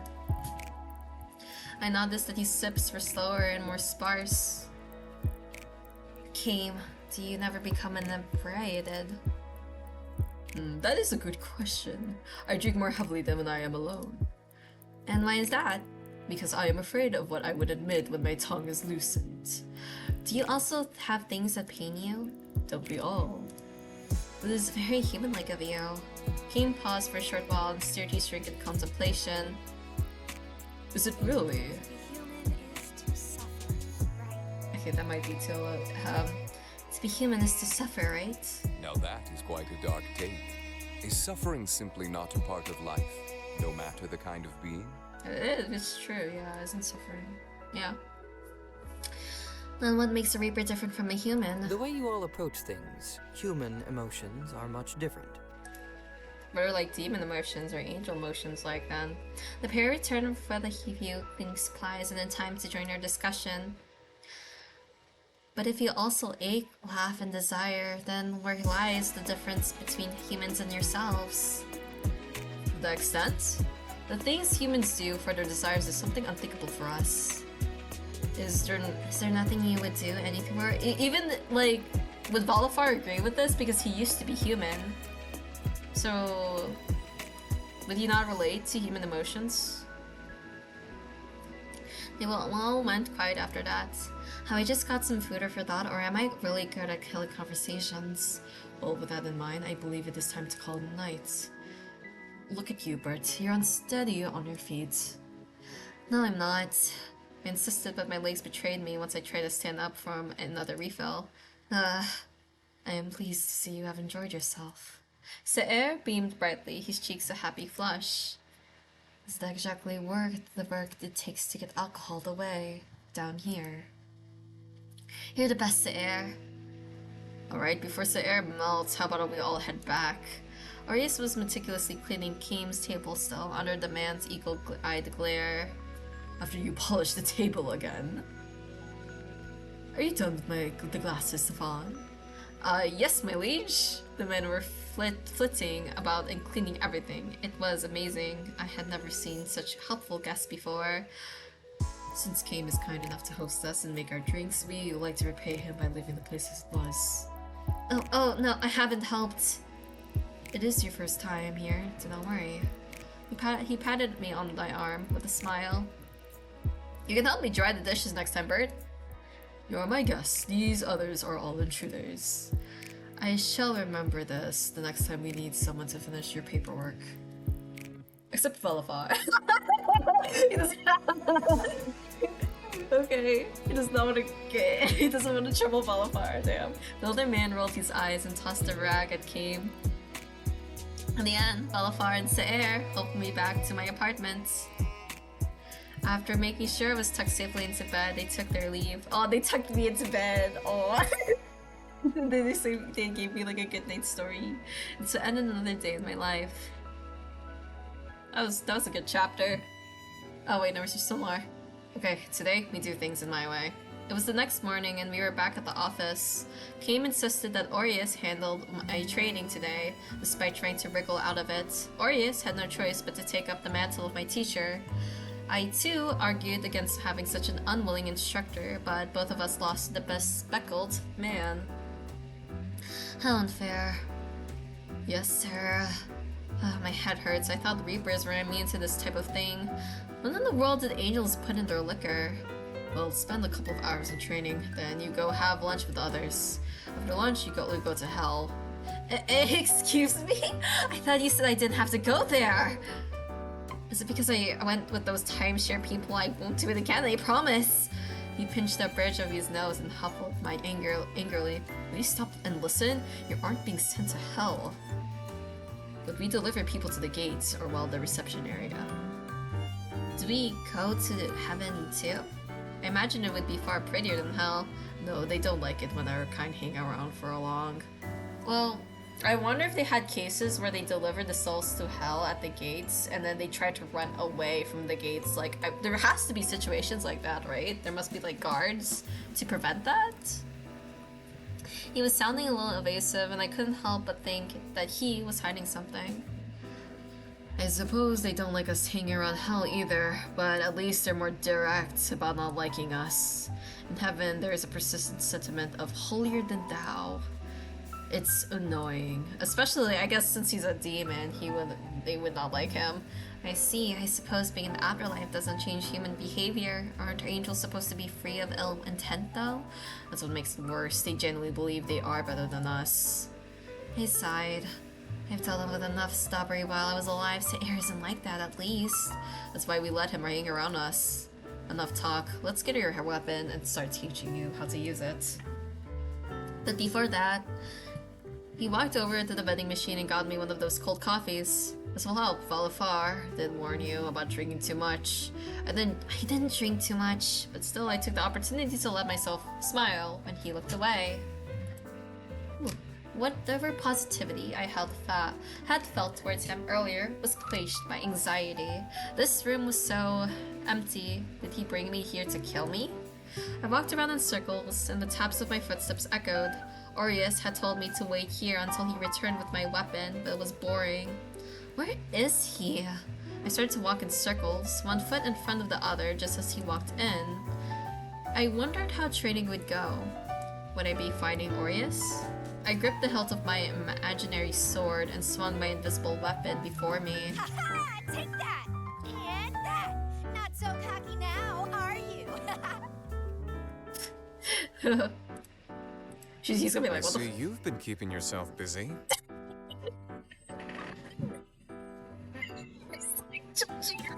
Oh god, no, he can tease us more later. He's gonna make fun of us later for this. I was just taking a look around the place, yes. An expanse of nothing, that is. He narrowed his eyes with disbelief, but Far once had the courtesy of not offer a rebuttal. Right. Anyways, this is yours. This is a stick. Slash the air from away from me, if you would be so kind. I looked at him skeptically, but who was I to refuse? Although I was tempted to wield my weapon towards him, I behaved and drew the stick through the air, and out came a chain scythe. Ugh! I got a little too excited and the blade almost circled back towards me. On the flex of Arias' fingers, the blade stilled and dropped downwards. Perhaps do not maim yourself? He gave me no warning! I did not think you would be thrashing it about like a wild animal. Pardon me for attempting to have a little faith in you. Why, you little... You told me to slash it! So I did, anyway. Best to put in the practical use. You said you were skilled in combat, right? A little. Cool. This room can turn into any amount of environments. Let us see what we can work with. We walked over to some sort of panel and I heard some beeps from where he was pressing into it. Faster than a blink, we were we were in what looked like a city, much like the one I had been to earlier. Okay, your job is to strike down targets. They'll have a red aura to them.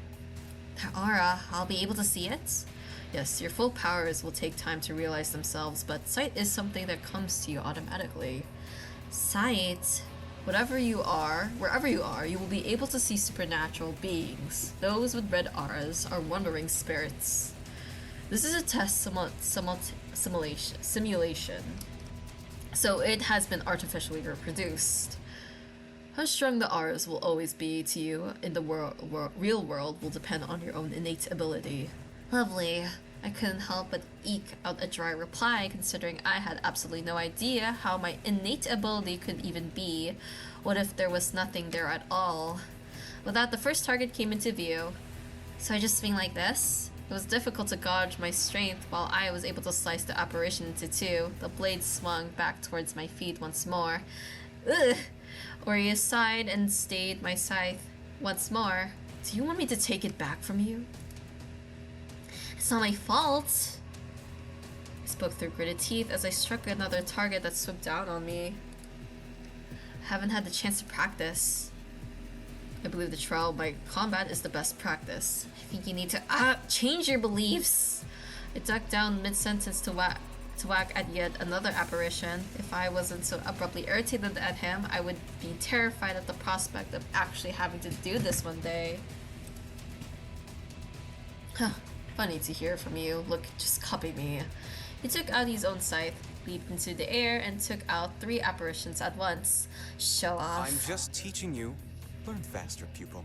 Or maybe you should just be a better teacher and slow down. Despite his tone, I knew that he was saying was true, and I tried to learn as fast as I could. Eventually, I started to get the hang of when to draw my blade back, how much force to expel, and how to wield it. I am a pro. Of course, I was still a beginner, but Orius had to intervene a little less often. You're surviving. Not the same thing. Your instincts are good, but you need better control of your weapon. I'm used to swords, not this chain thing. Can I have a sword? No, this is built with special properties, and we do not use swords. Damn. Do not hurt the ones with blue aura. I don't know why I changed his voice, but it was too late. Congratulations, you just destroyed the soul of an innocent child. No! Oh shit, oh god. But I didn't mean it, you didn't warn me in advance. I was disheartened. This is not what a pro would do.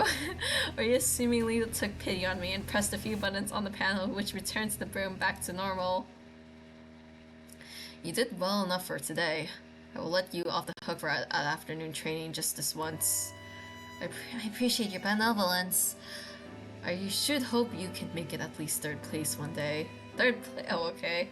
Oh, you think I can't take 1st? I would love to see you try. Well, I hope No. While I hoped to persuade Aureus about my potential to defeat him during lunch, he took his leave the second he seen me off back at the office. Bert, how's your training been going? I killed a child! I'm sorry, I killed a child back there. Well, that happens. I don't think I would have wanted to tell him that, dude. Has it happened to you? Probably. Probably? What do you mean? That's concerning. He turned away, shoulders shaking from obvious laughter. Go ahead, laugh. Oh, my apologies. He recovered rather elegantly and patted my shoulder with sympathy. If you aren't preoccupied, shall we have lunch together? Yes, please. Somewhere tasty, please. Kim chuckled, and I noted that this laughter was a lovely velvet rumble. I hope to not disappoint you, madam. We went to the cafeteria downstairs, which to me was no different from an elegant restaurant. Kim ordered a couple of sandwiches for us, and we took our seats somewhere less busy. I had to get used to the stares everyone passing by gave me, but Kim kindly blocked my view of others when he could. Is Aureus going to rough on you? Oh, so Aureus is going to rough on you? I let out a long exhale, and Kim chuckled. No. He laughed harder. I mean it, although I wish he would give me some more instructions. It's been like a trial by fire. I see, he is a fan of the tough love method. Tough love? Where was the love? We can have one of the others take over if you'd like. But that would mean surrendering. I'll keep him even though he's a dick. It's alright, I can keep up with him. It's alright, I can keep up with him. I'd like to try a little more first. It's alright, I can keep up with him. I like that spirit. My limbs are still intact, at least. I wasn't expecting that type of weapon. I was thinking I'd get a sword or something more pointy and less swinging. I made a jabbing gesture and poked my finger into his bottle of water. Yes, chain sights are specifically crafted for us. You must be careful with it, or it can hurt anyone. Reapers included. Should we be handling something so dangerous? We're the only ones that can't consider it an occupation hazard, and we definitely need those to fight others, so seeing as you are still in one piece, I think it'll do just fine. There was a beep from his pocket. He took out his device and glanced at me before reading the message on it. He was teasing me again, wasn't he? My sincere apologies, I asked you to lunch, but I am having to leave early. I will see you later, Bert. But goodbye, Kim. I was meaning to ask him about hell. My bite turned into smaller nibbles. My appetite waned. Kim's sandwich remained to keep my company sad and unfinished. Kim had sent Safan downstairs to save me from the awkwardness of being alone in a room full of people who were talking about me. He had seen me back off at the office, where Aureus swiftly set us on our way to the next item on his schedule. You could ask how my lunch was? Why, I've had the food here. Perhaps as a form of courtesy? Do you ask me how mine was? He had a point. How's your lunch? I didn't eat. Okay. Thankfully, Saer passed by and brought that awkward conversation to an end. And where are you two going? Hell. Oh, good luck with that, especially you, Bert. I've never been to hell before, which is a very good thing in your case. Are we going through the door again? That's right, look at you. You actually get a brain in there. I gotta- Shut up, Aureus! Rude. So here we just say our location again. I wonder at what point we can go to heaven then, to check it out. We can control the time we go to, so... Wait, can you hold my hands? Although it would be my first time through this, my nerves still fluttered at the thought of traveling across dimensions and time once again. Even worse was the fact that we would be going down below to hell. I was still afraid that he'd change his mind and leave me there. For the love of... Never mind. He snatched my hand up. If you're going to ask and committed to it, alright. Stop! He's blushing. Okay. He snapped at me, but he couldn't look at me in the eye either. Are you blushing? Do you want to go to hell alone? No. And be quiet and don't make fun of the man that's taking you there. And he faced the door as quickly as he could. Hell.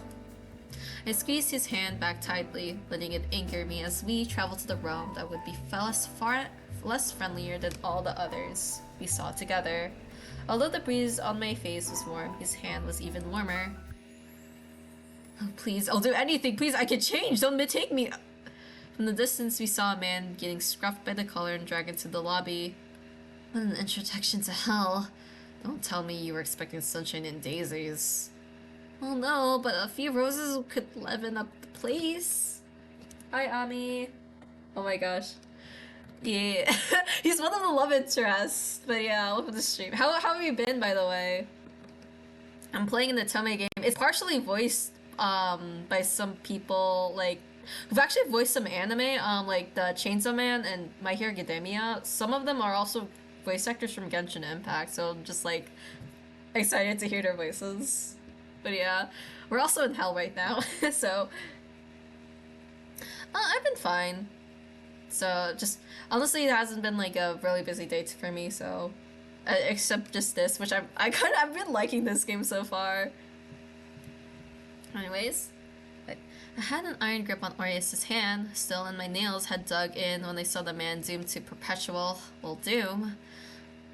Alright, so we have to go over here. Usually this is where we process the fresh meat. Yeah, the voice actress of this game for our main character here, she's in Freeran also. Her name is Madison Duran. I don't recognize the name, but she's been on like Horror Mia and Hell's Paradise. So yeah, there's like all the voice actors for this game. They've been in like really popular media. Also, the voice acting is pretty good too. For like the partial voice actor. I wonder also if this game is, because this game is a demo right now. I'm really curious if they're gonna like fully voice all the lines, and they're just partially voicing right now because it's a demo. Anyways, all right. So we just have to go over here. Usually, this is where we process the fresh meat. Fresh meat. The figure that had gone to the lobby came into view, although bereft of one screaming soul. Oh, Kame, you're here. Hey. Kame, you have to stop here today? Yes, as it were. Why is she here? He gave Aureus an accusatory stare and then looked at our joined hands. Aureus let go as if he had burned, and I quickly tucked my own hand behind my back. That's true, yeah. I guess that's another thing that for the budget. Also, this is another character we can romance. There's like 6 characters we can romance, but we haven't met one of them yet. Well, she has to bring her souls here eventually, doesn't she? You mean this isn't part of my training? Then why is Aureus subjecting me to this? Well, typically not on the very first day. It is part of my training. She's right, this really is a trial by fire, almost literally. What? You said almost. You're not going near any fire. We wouldn't let that happen to you. Unless... Bro, don't tease me like that.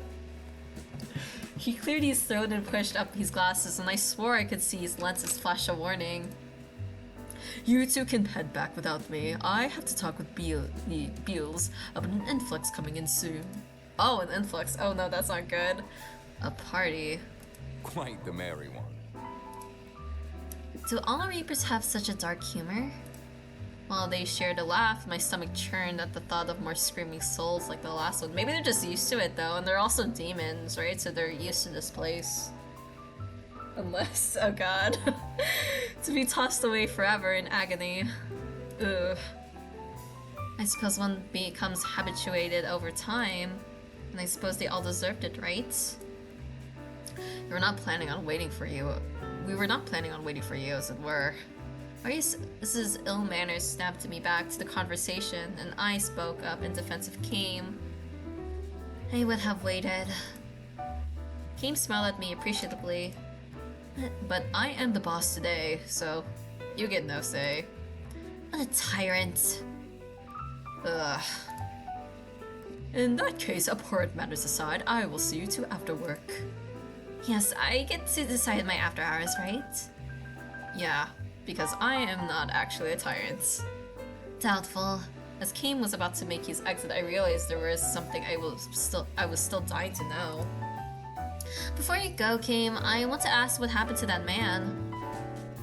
He's fallen into the pit. The receptionist here will be sorting out his duration and punishment logistics in the meanwhile. Best you not worry too much. I really do hate to be abrupt, but there is some work I need to do. Good day, Bert. Bye. Hell, it is scary. It is indeed, isn't it? To see someone meet their fate right before my eyes was terrifying.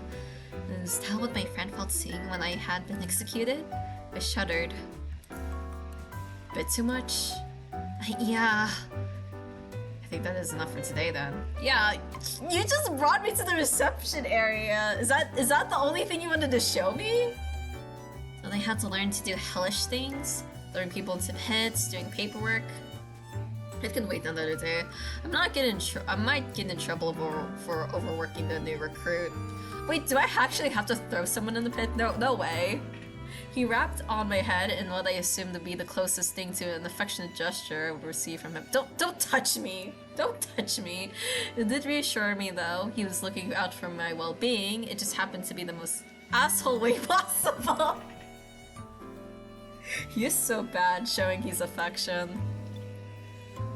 I was used to being spoiled by Felix with all the smiles and the adoration. This was just a different way of friendship that I would have to get used to. Or so I assume. I might not just be inventing the one-way friendship in my head. Just give them a good pet, yeah. But that was neither here nor there. Right now, I was in the midst of my training and I had to learn the ropes as quickly as I could. So, when can we go to heaven? Never! It might be best if we do not go for the time being. Why not? They do not like you very much, so you're not allowed there. Wait, you should have told me earlier, didn't you? We had a conversation earlier why we can't go to heaven. They're just like kind of rude. And the truth comes out. Hi, that's not fair. I mean, we did cause like the world to go downhill after like what we did with our friend. Like, wasn't there like a lot of massacres that happened after we died because of what we did? Is it not? You're right. It was entirely fair. I was just upset about it. All things considered, I'd be lucky if I even saw the gates of heaven from a distance some day. You aren't missing much. Come on, around that Kames is better anyway. You know, you can be nice after all. And then he says something mean. He glared at me. Why are you glaring at me? Don't get too comfortable. Oh my god! Oh yeah, apparently like in our past life, we got killed in like, I guess with an axe, but it was like an axe, was it like in like the medieval world, I guess, because we were kind of from like the medieval world. We got punished because of our evil doings. Well, we weren't evil, we were just helping our friend and thought we were doing the right thing. But our friend was doing the evil things that caused people to die, and I guess once we died, a lot of worse things happened. So we wanted the world to be fine because we thought our friend was doing the right thing, but apparently not. So yeah, that's kind of what happened in our last life. And deflated after being rebuked, but stuck close to him all that same. The experience had worn me out more than I expected, and he wasn't the only familiar face I had. On our way back, while I did need to hold his hand again, he held it out for me without the words. Looks like the others aren't ready yet. I suppose not. I brought my car today since I figured this might happen. I can drive you home. I wonder how much of it was this Aureus had accounted for, and what made him still decide to go through with it. Maybe people aren't, like the other friends aren't finished yet because we went outside to the real world all together to get boba tea and like waffles. Like, maybe they're all behind their work. That's why they can't interact with us. Yeah, we were an accomplice.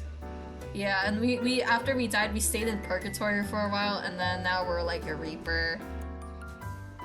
I couldn't tell if he was considerate or not. He seemed the type to charge ahead and try to patch up the consequences later. It's hard to keep up with him. You can rest up here before we hang out games.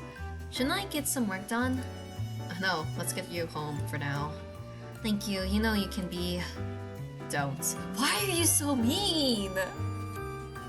There just was no use trying to be his friend. It was all one-sided after all. Never mind, you're just mean. Stop being a tsundere. Good, get in your head. Why is he- Stop being a tsundere, dude.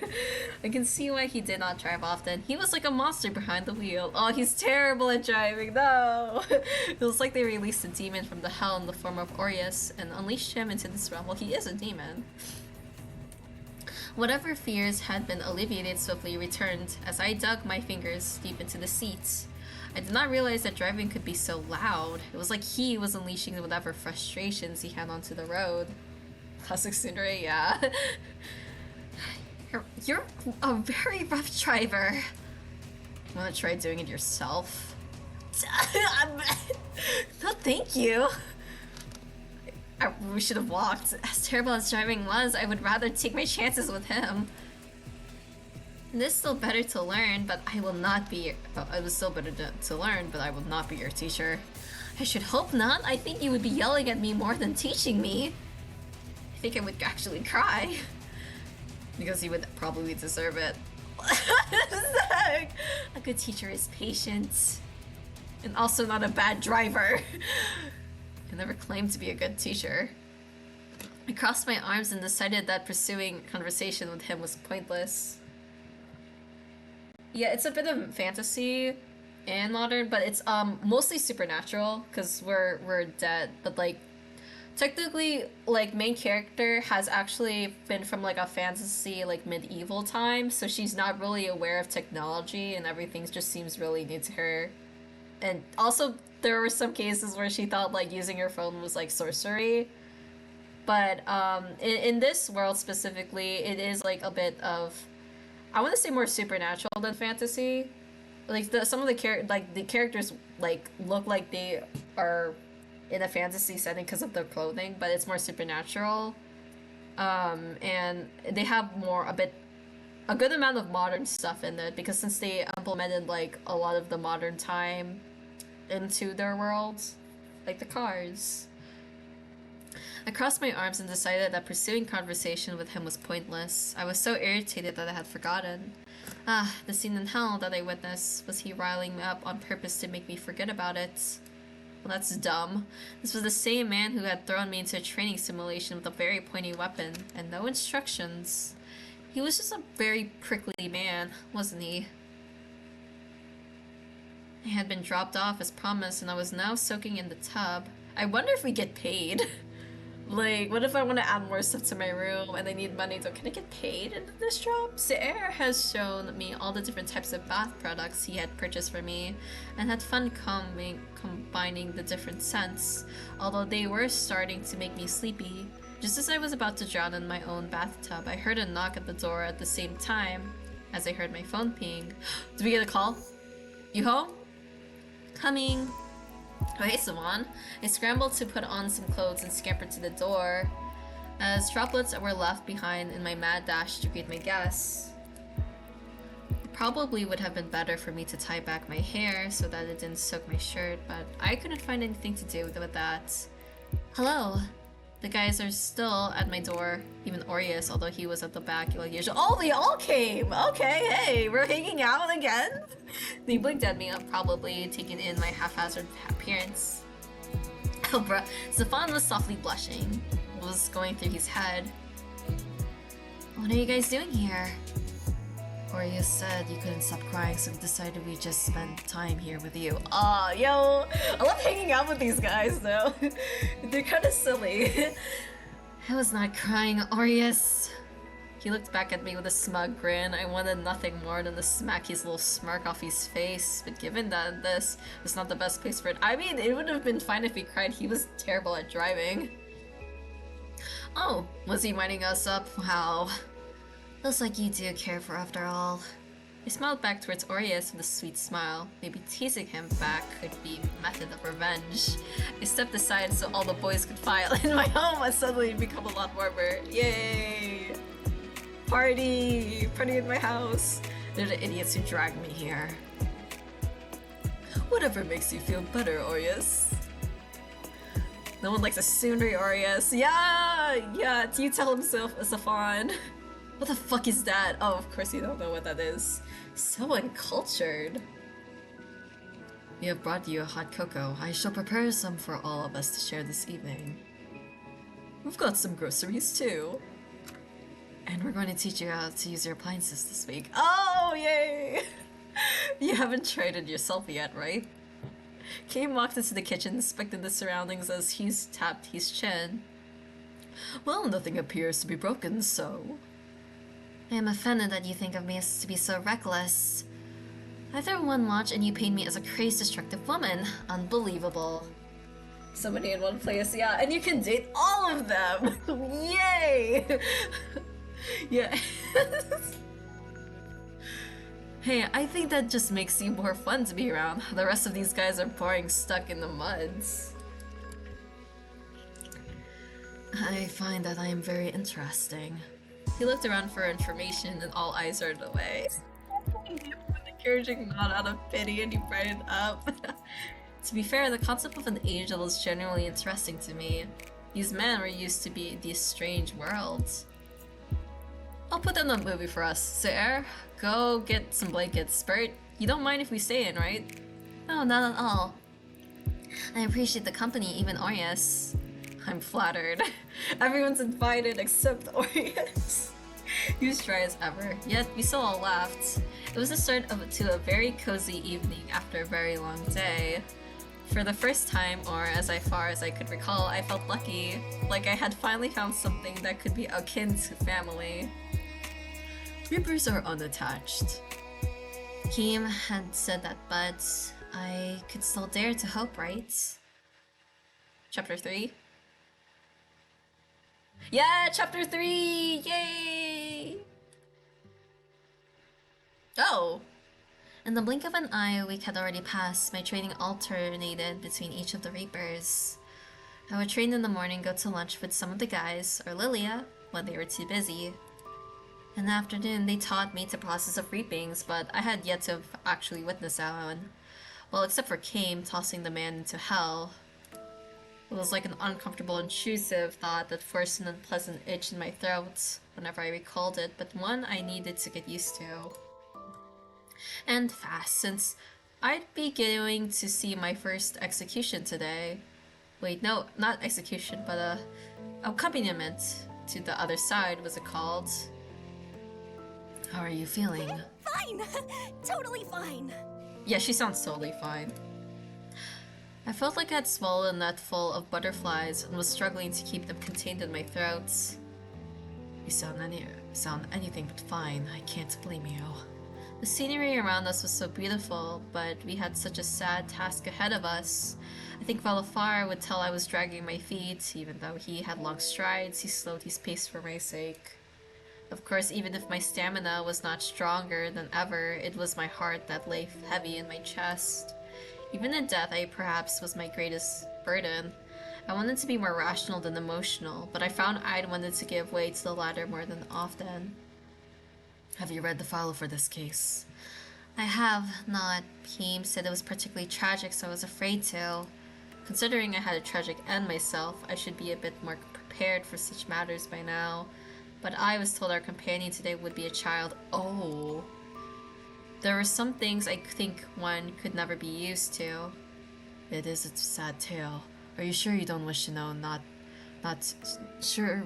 Are you sure you don't wish to know now to prepare yourself? He stopped walking and turned fully to face me.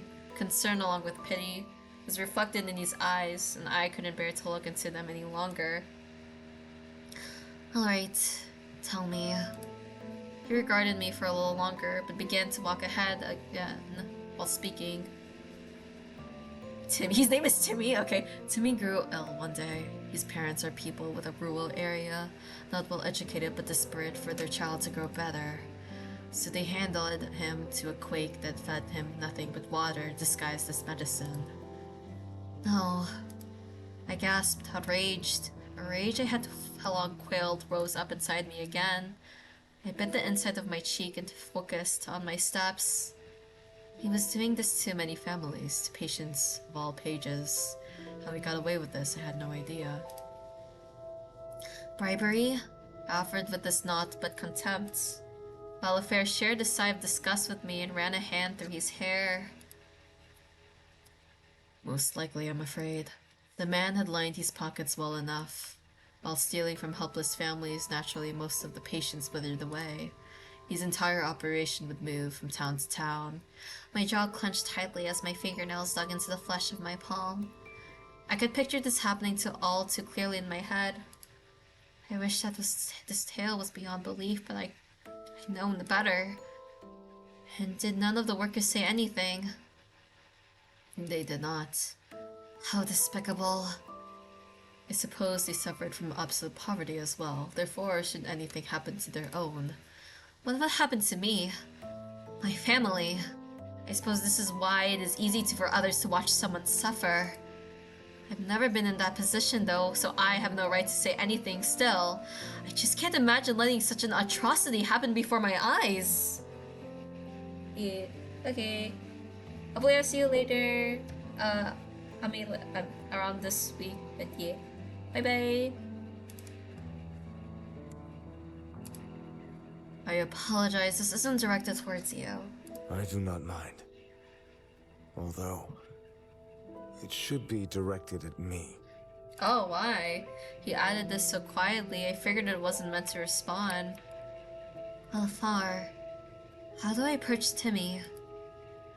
Talk to him gently. Hello, you're dead now, come with us? I feel dreadful even thinking those words. I feel Aureus would do something like that. Huh, even he has some tact.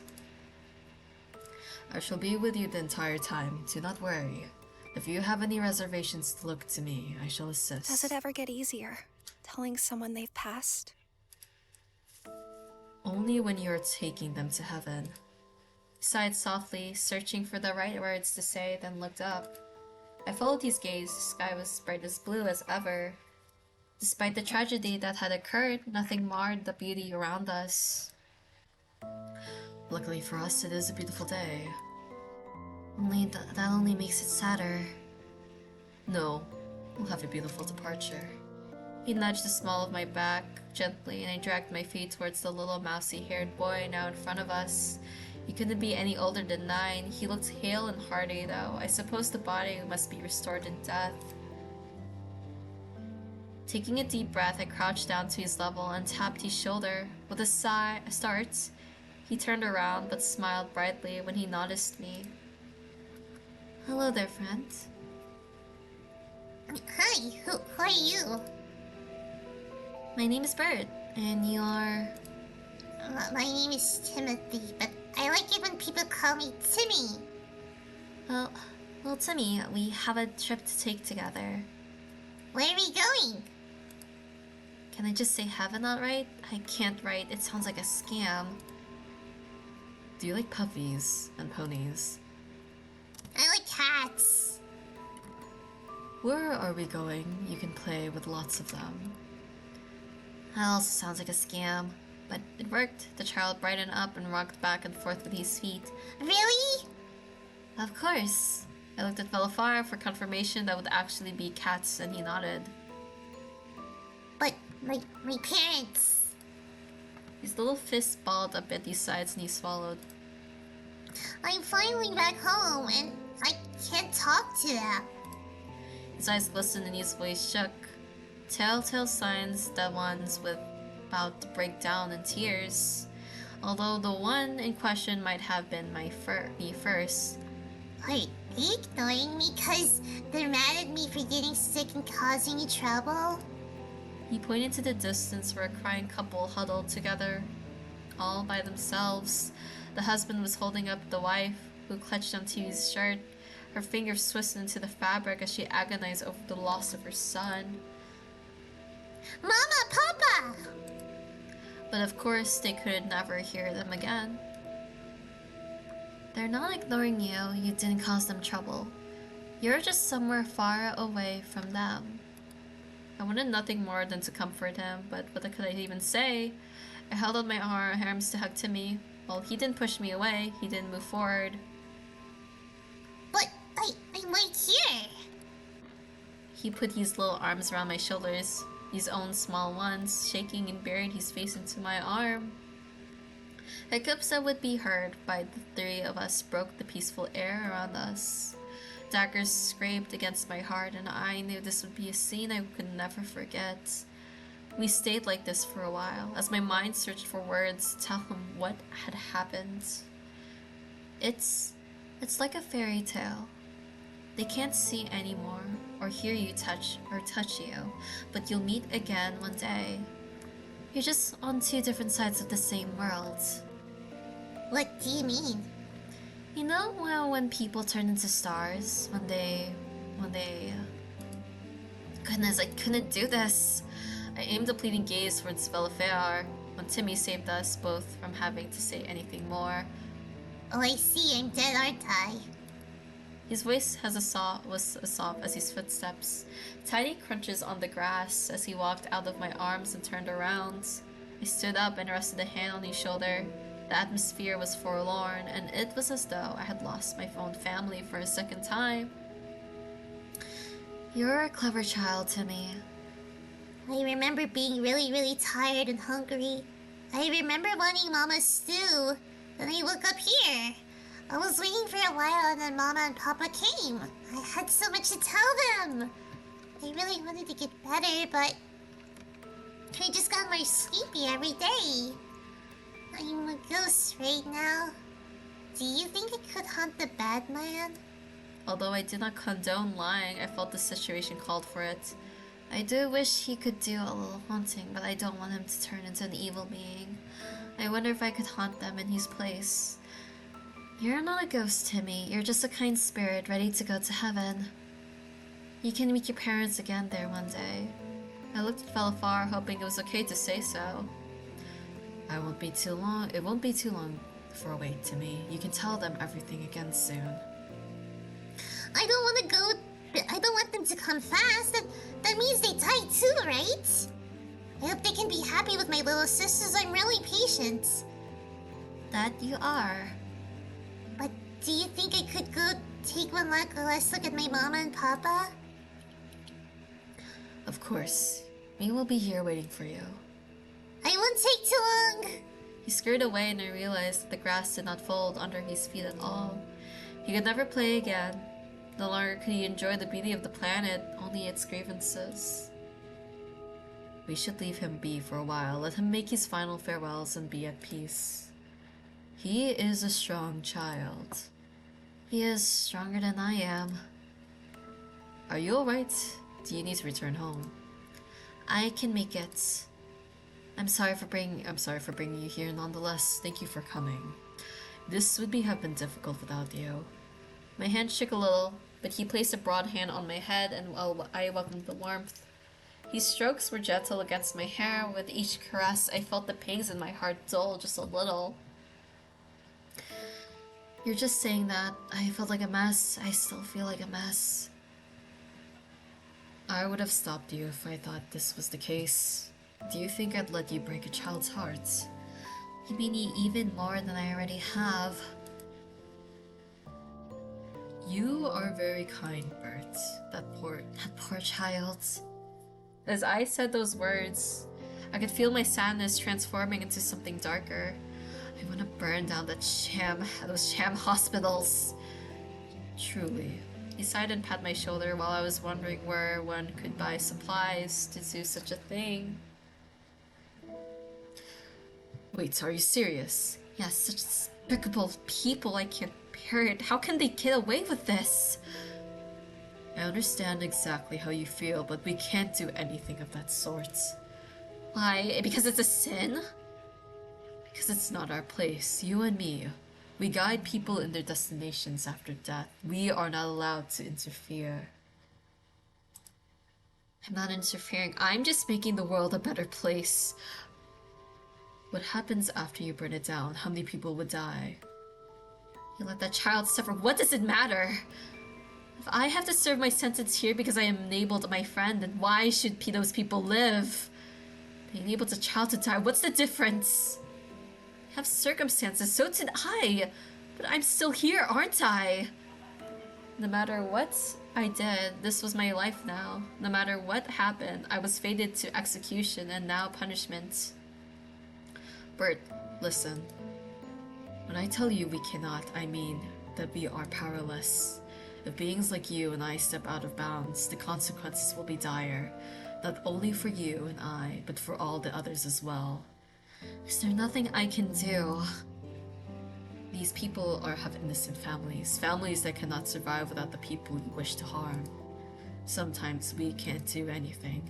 I hate it. I know, I do as well. But I'll make a strong recommendation that they all go to hell when the time comes. Unless their souls are collected already, which is one of the reasons why we cannot interfere with things that have such already passed. You don't understand why this child has to wait longer than those who have wronged him. Because the pest souls are the ones that bear the most patience. It is the evildoers we must punish quickly. I suppose.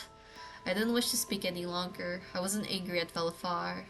I was angry at the world and myself for still not being able to do anything.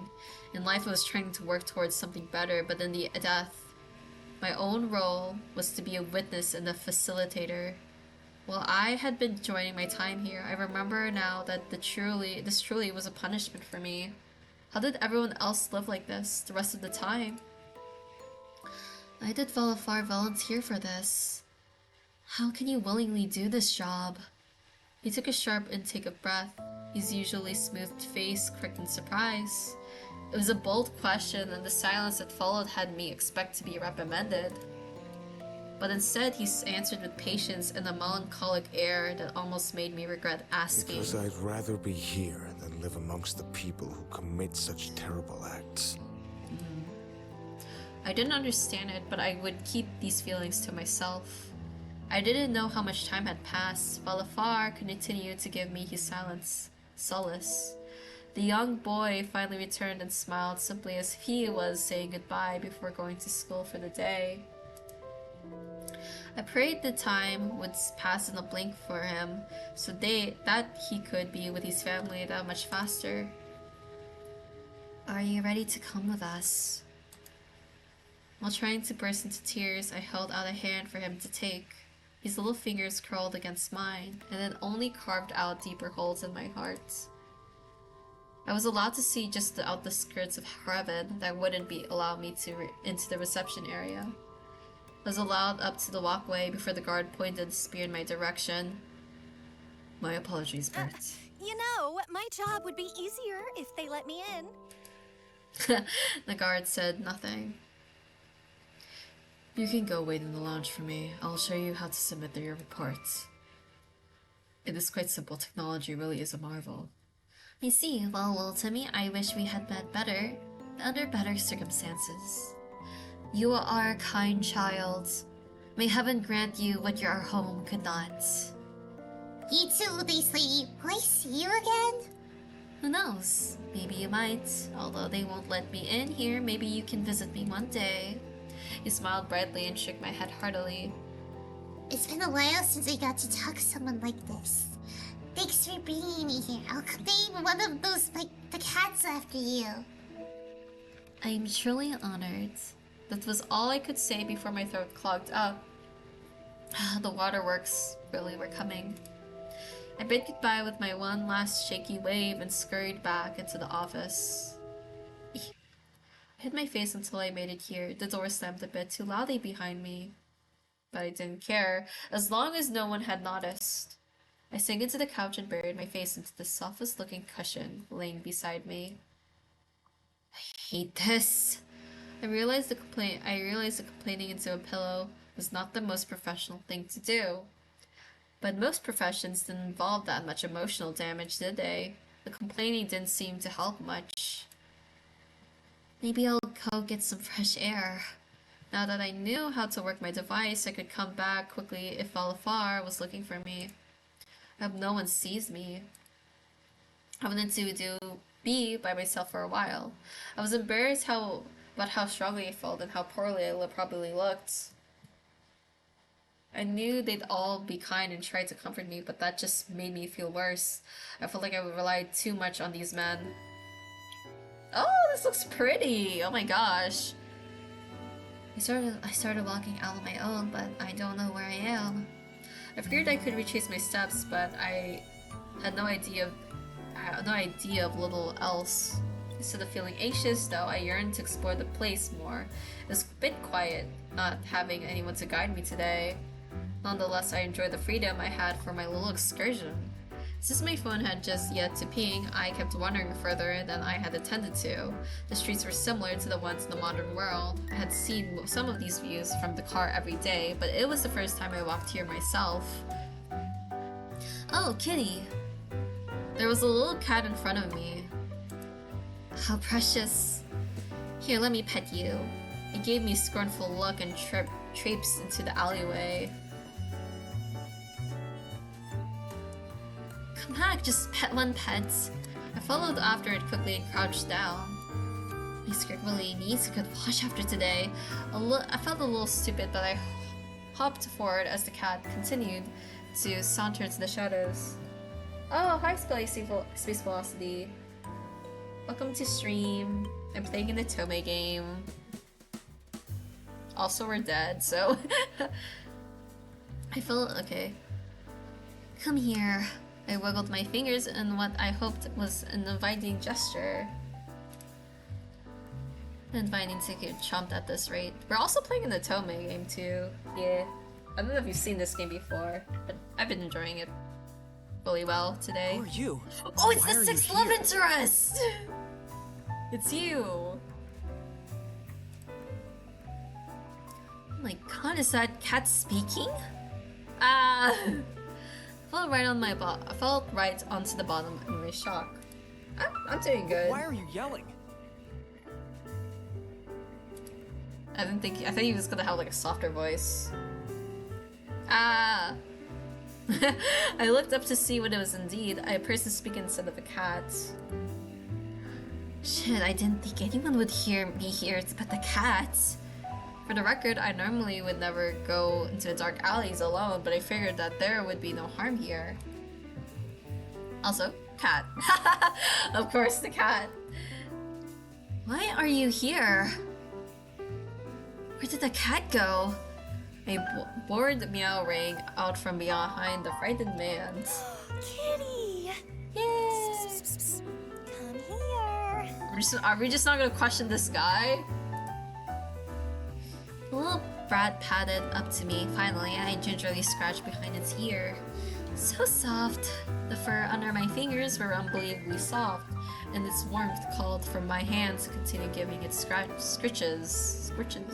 Okay, that's scratches. This is just what I was needed for an emotional damage. It was therapeutic. Could I take it home? Probably not. That's a living cat. We're about to go to like a place where everything is set, and I don't think we can bring that cat with us. Aren't you a good girl? Flo growl. A good boy? They took his silence as confirmation. Why are you letting her pet you? You should leave right now. Why? What's going on? Perhaps he was attempting to be threatening, but I just wanted to pinch his cheeks. He stomped his foot for good measure, and I averted my face to hide a giggle. Why should I? This is our alley. You own this alley? It appears to be public property. Did Stasis have a homelessness problem? I had naively assumed that all beings here would be taken care of. Yeah, I'm doing fine. How are you, though? How's your day? You seemed much too old to be a teen with a rebellious streak. Oh, okay, so we're in Stasis. I thought we were like in the actual real world. Never mind. What's this kitty's name? It's Oh, you can speak? The kitty hissed. It's just Kitty. What? You don't like it? Oh, cool. Like you added videos? I'm assuming like stuff that I'm assuming you make videos or are like an editor for something. I'll call you Mr. Kitty. Meow, okay. He just likes Kitty, okay. I guess if you like the name, sure.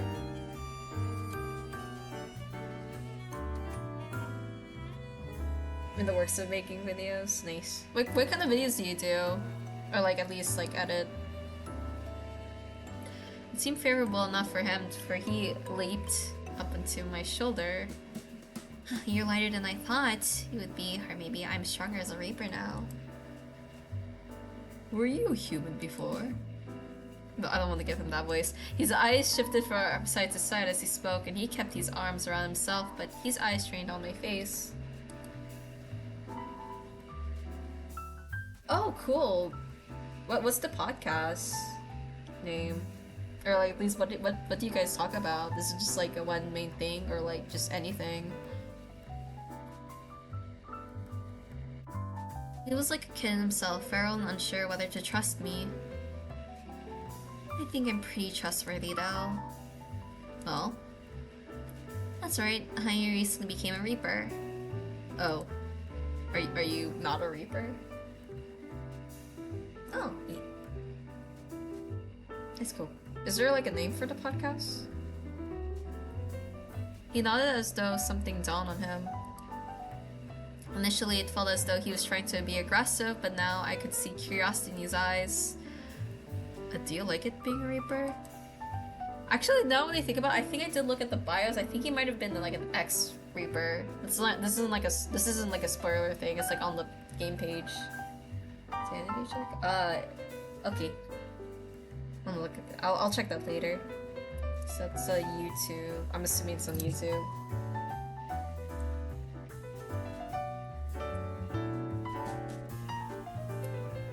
Yeah. The question was a punch to the gut.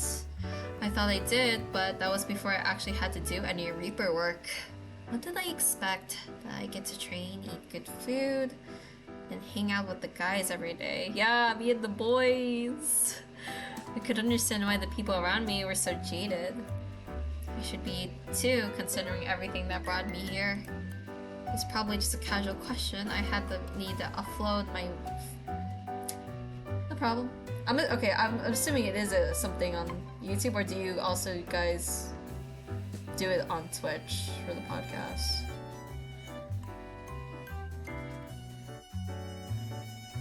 It was probably just a casual question. I had the need to flood my feelings, though, and this bristling stranger would have to deal with them.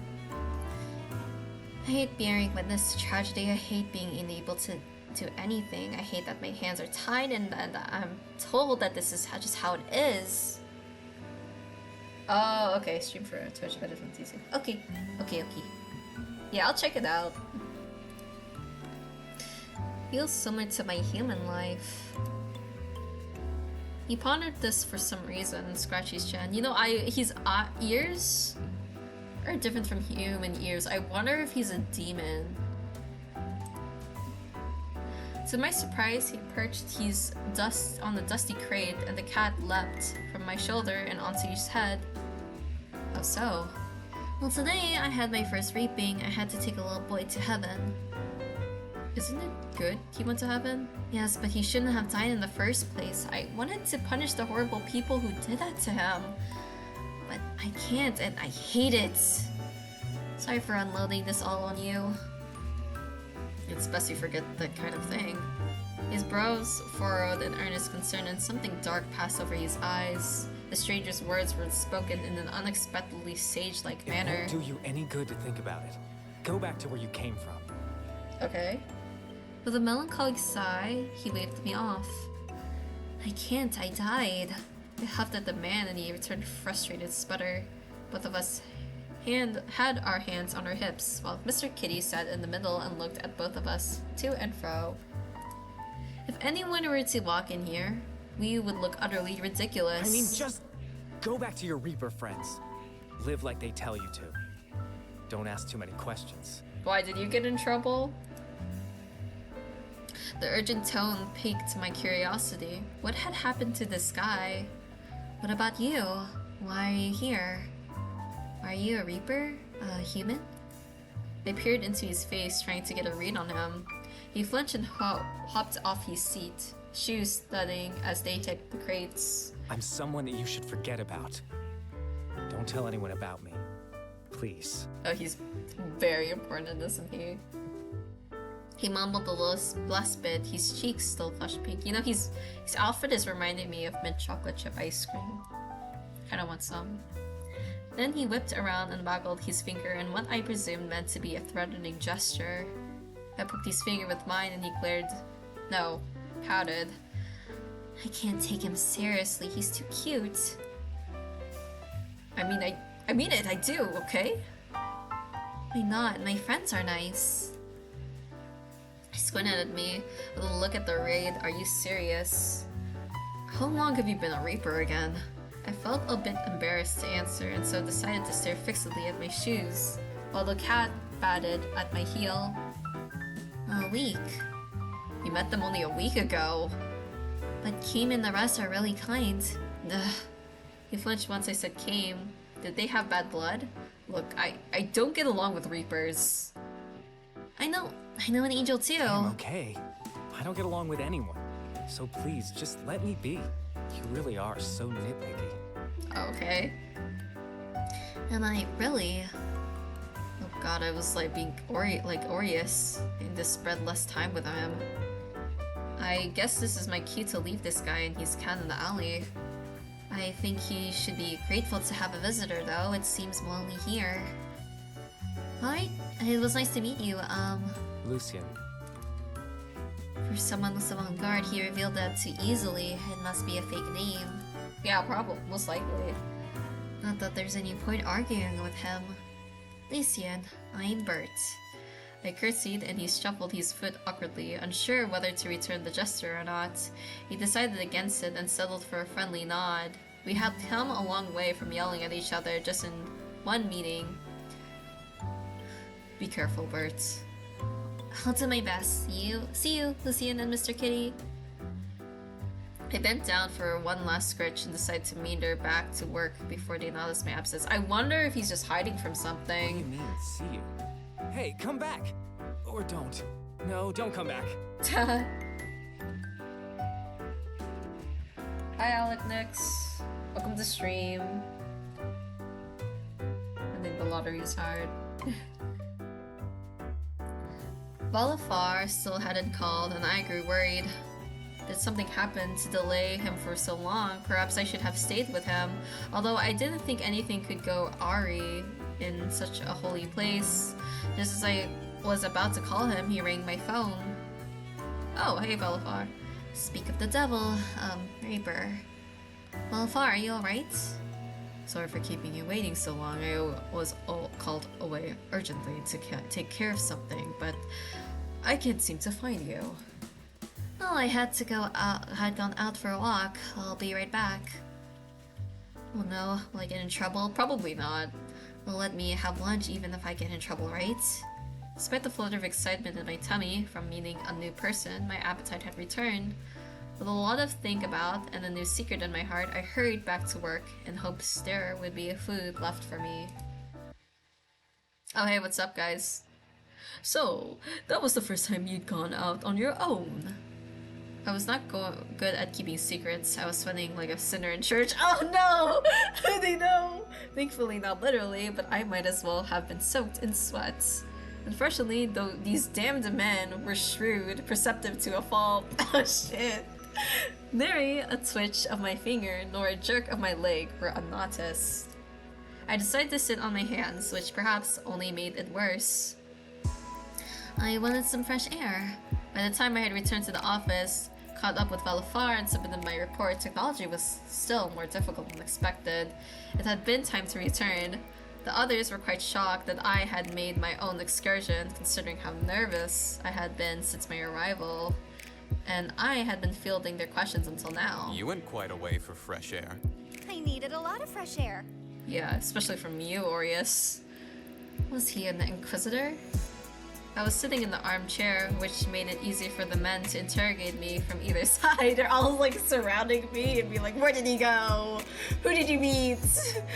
Despite sitting on the most lush of cushions, their eagle eyes made me squirm uncomfortably. I was prey, caught in their trap.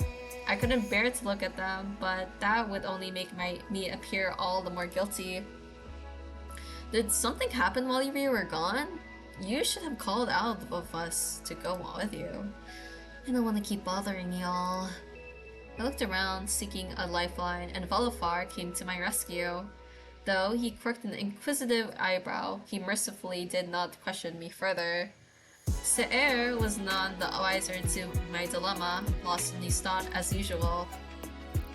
I am so sorry for just your first weeping was under such a sad circumstance. It is my responsibility to ease you in this life, and I failed you. Don't be ridiculous, she has to know what it's like. Arius is right, as much as I hate to say it. Excuse me, what's wrong with admitting I'm right? His eyes bore in the top of my skull, and I cleared my throat before continuing and successfully ignoring his offended scoff. You didn't fail me. Se'er shook his head and pursed his lips in a rare show of reproach. There is no point in throwing her into the fire. Well, Orius threw me into the fire the first day. I grinned at him, and Orius rolled his eyes. His eyes were going to get stuck like that one day. For the last time, I was not sending you to hell. Let it go. But we didn't need to be there. Kame told us we didn't need to be there at all. I stuck my tongue out at him. Forgive me, I had seen you run past me, but I wasn't able to find you right away. No, Se'er, I was being silly. Huh? You must have been really shaken. The first reaping isn't easy, and I took her to a particularly difficult one. Yeah, with a child, that's a really hard thing to do for their first reaping. Well, he was always so resolute. He slumped his head against his hand and sighed heavily. His usual repose slipped into something a little more vulnerable. Even someone like Valafar could be tired, and it was my fault. In any case, it was a learning experience. I figured you would be the best partner to have for her first time. I don't know about that with a kid. I feel like maybe you should have started something maybe a little with an adult. I still believe in that. And Bert, not all deaths are sad. Really? There are many people who are content to die. Oh, welcome it, even after a long and fulfilling life. But isn't that usually the older people? What about the people who are just younger? Those are the best. The best deaths. Of course, some of these happy people also go to hell. Oh, wow. Oh, that's a downer. Bad people also die happy. He pointed this out quite proudly. Oh man, I can just imagine they're so happy that they feel like their life has been fulfilled, and then they're like, yeah, you're getting sent to hell, and then they start screaming and crying. He pointed this out proudly. Zafan reached over and shook him. That poor angel was left looking bewildered. Se'er! Se'er? And you all call me tactless. Oh, Se'er. Bro. While they scolded him, I burst into laughter. I doubled over and I couldn't stop giggling. Tears of mirth fell from my eyes. I didn't have to look to see how they thought and I'd gone mad, perhaps I had. Se'er's innocent bluntness was just what I needed to relieve the coil of stress that weighed down my guts. Well, what did I say? Zafan joined in my chuckles, and the room filled with laughter, even from Orius. Bad people die happy, but they go to hell right after. Don't say it again! I did not understand. Why are you all laughing?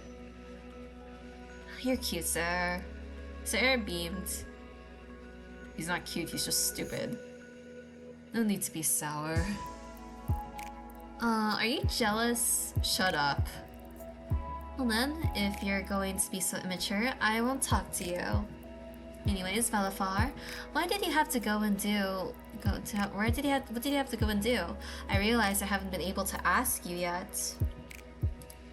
I cut off Aureus before he could retort. Felt good.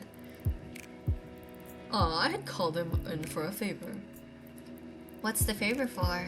My, you're quite tenacious. Oh, thank you. I put a hand to my cheek, pleased by his compliments. That means you need to mind your own business.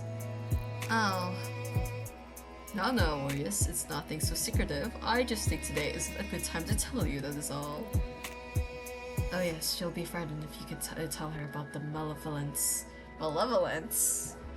Like, the ones that, like, that Kame has, like the horns? Do they look like Kame? Saer! My word, you cannot keep a secret in this world. He is a pure boy, leave him alone. Thank you, Saer. I whispered and winked at him. He flushed happily, obviously pleased to the glares pointed his way. What are the malevolence? Kame shared a look with each of the others, took a sip from his glass. I noted it was a purple drink today, and finally looked back at me. I shall give you the short of it. Would that do? Yes, please. I nodded eagerly. Don't come crying to us should you have nightmares. You can come to me. Why did you say that? Oh, but I can't. Ouch! While Aureus, Stefan, and Saer had their little tiff, I turned my full attention to Kame. They are spirits that are malcontent.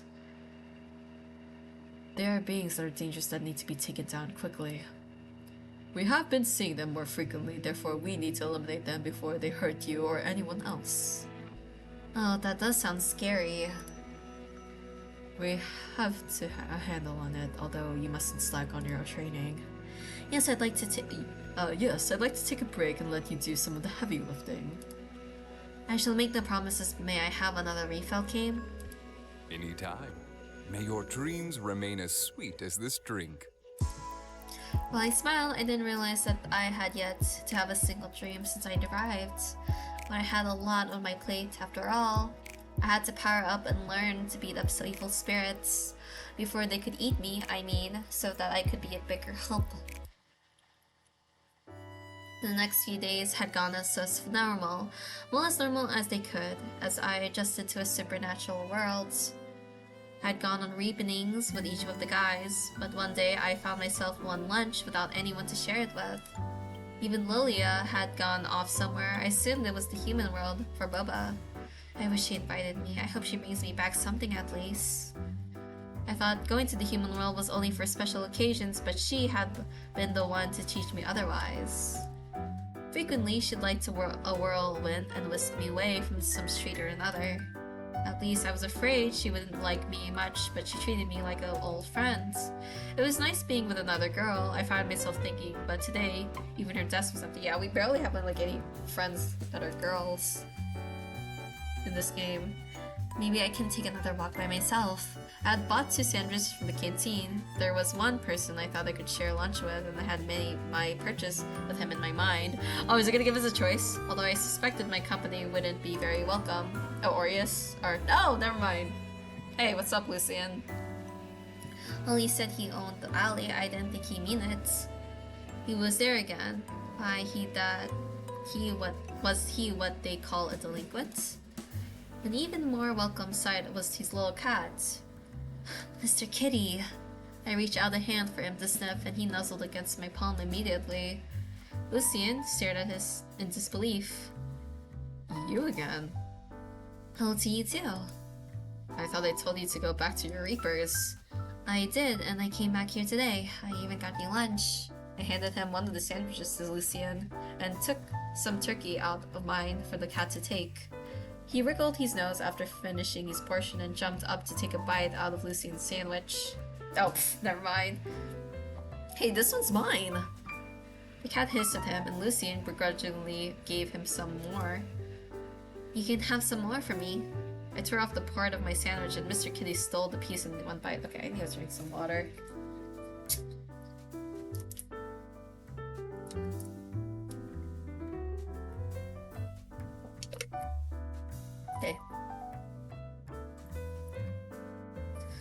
you really enjoyed this, huh? I shall bring more with me next time. Next time. He spoke mid-bite and his words were all muffled. His cheeks puffed out cutely like a chipmunk. The desire to poke his cheeks grew more intensely by the day. You said you could come back, but you took my offering. Why can't I come? Well, do you have any of your own friends? I can always make more. Yay! Well, I did accept it. But you accepted a sandwich. I can cough it back up. Oh, please don't. So he had said, but he just couldn't resist taking another bite of the sandwich. Since then, I'll come by to visit whenever I had a break. Can we die of what? So like, I mean, we can't die of starvation. So does that mean if we're really hungry, it just lasts like that forever? Felt guilty, of course. I hated keeping secrets from the people who had been caring for me. But Lucian had insisted I couldn't tell a single soul about him. And he was harmless to me, so it was one little secret. With each visit over the next few weeks, I'd grown more and more comfortable in venting to him what I was afraid to burden with the others with. How's reaping coming along? Still the bane of your existence? I'm still not pleasant. I finally had to take someone to hell the other day. And how was that? Harder than I thought it would be. Earlier that week. So we have to take someone to hell today. Guy's a real scumbag. Truly awful. I'm the biggest hypocrite. I talk about burning down sham hospitals, but now that I have to toss a man myself into hell, I should be happy, but I want to throw up. You get to punish an evildoer today, and yet you look so upset. Doing something yourself makes me feel much more different. It does. He let out a long, withering sigh and held the weight of 1,000 burdens. The guy's been scamming the elderly, robbed his own family dry. He's probably the type to kick puppies, and he's been the cause of many deaths from direct fraud. Ooh. But he's never been caught once. The rich types like him never do. Disgusting. My blood boiled. He was no different than the nobility in my era. I feel a lot better now. About shrieks that I heard when I visited hell for the first time rang in my head again. Has my resolve weakened since my death? I was threatening violence just the other day. Or does my empathy waver when I can't see the effects of a sinner myself? As I was about to spiral into moral crisis, I felt Kame's hand on my shoulder. We will be there by your side. Are you ready? As ready as I'll ever be. Here's what I thought. The bastard was a runner, and chasing him around wasn't helping my patience any. I need to find out which one of my horses won. You're 10. What does it matter? You've already lost either way. And frankly, your odds were never good. This is why you've never held onto a fortune. Hi Kylo, welcome to stream. We're playing in the Tome game right now, and we're also dead, so... I gotcha. I was so thrilled to catch our target that I had momentarily forgotten what the next step was. So wait, you hated not being able to punish the people who hurt that kid? I had explained the source of my struggle the last time I had come to visit him. Right. But now you're wavering because you have to do it. But now you're wavering because you have to do it yourself? If your friend had let you, would you really have blown up those sham hospitals? I twirled a strand of hair around my finger as I contemplated it. It wasn't too different imagining myself armed with explosives, cackling in triumph in front of a pile of rubble. Okay. I feel that I could have.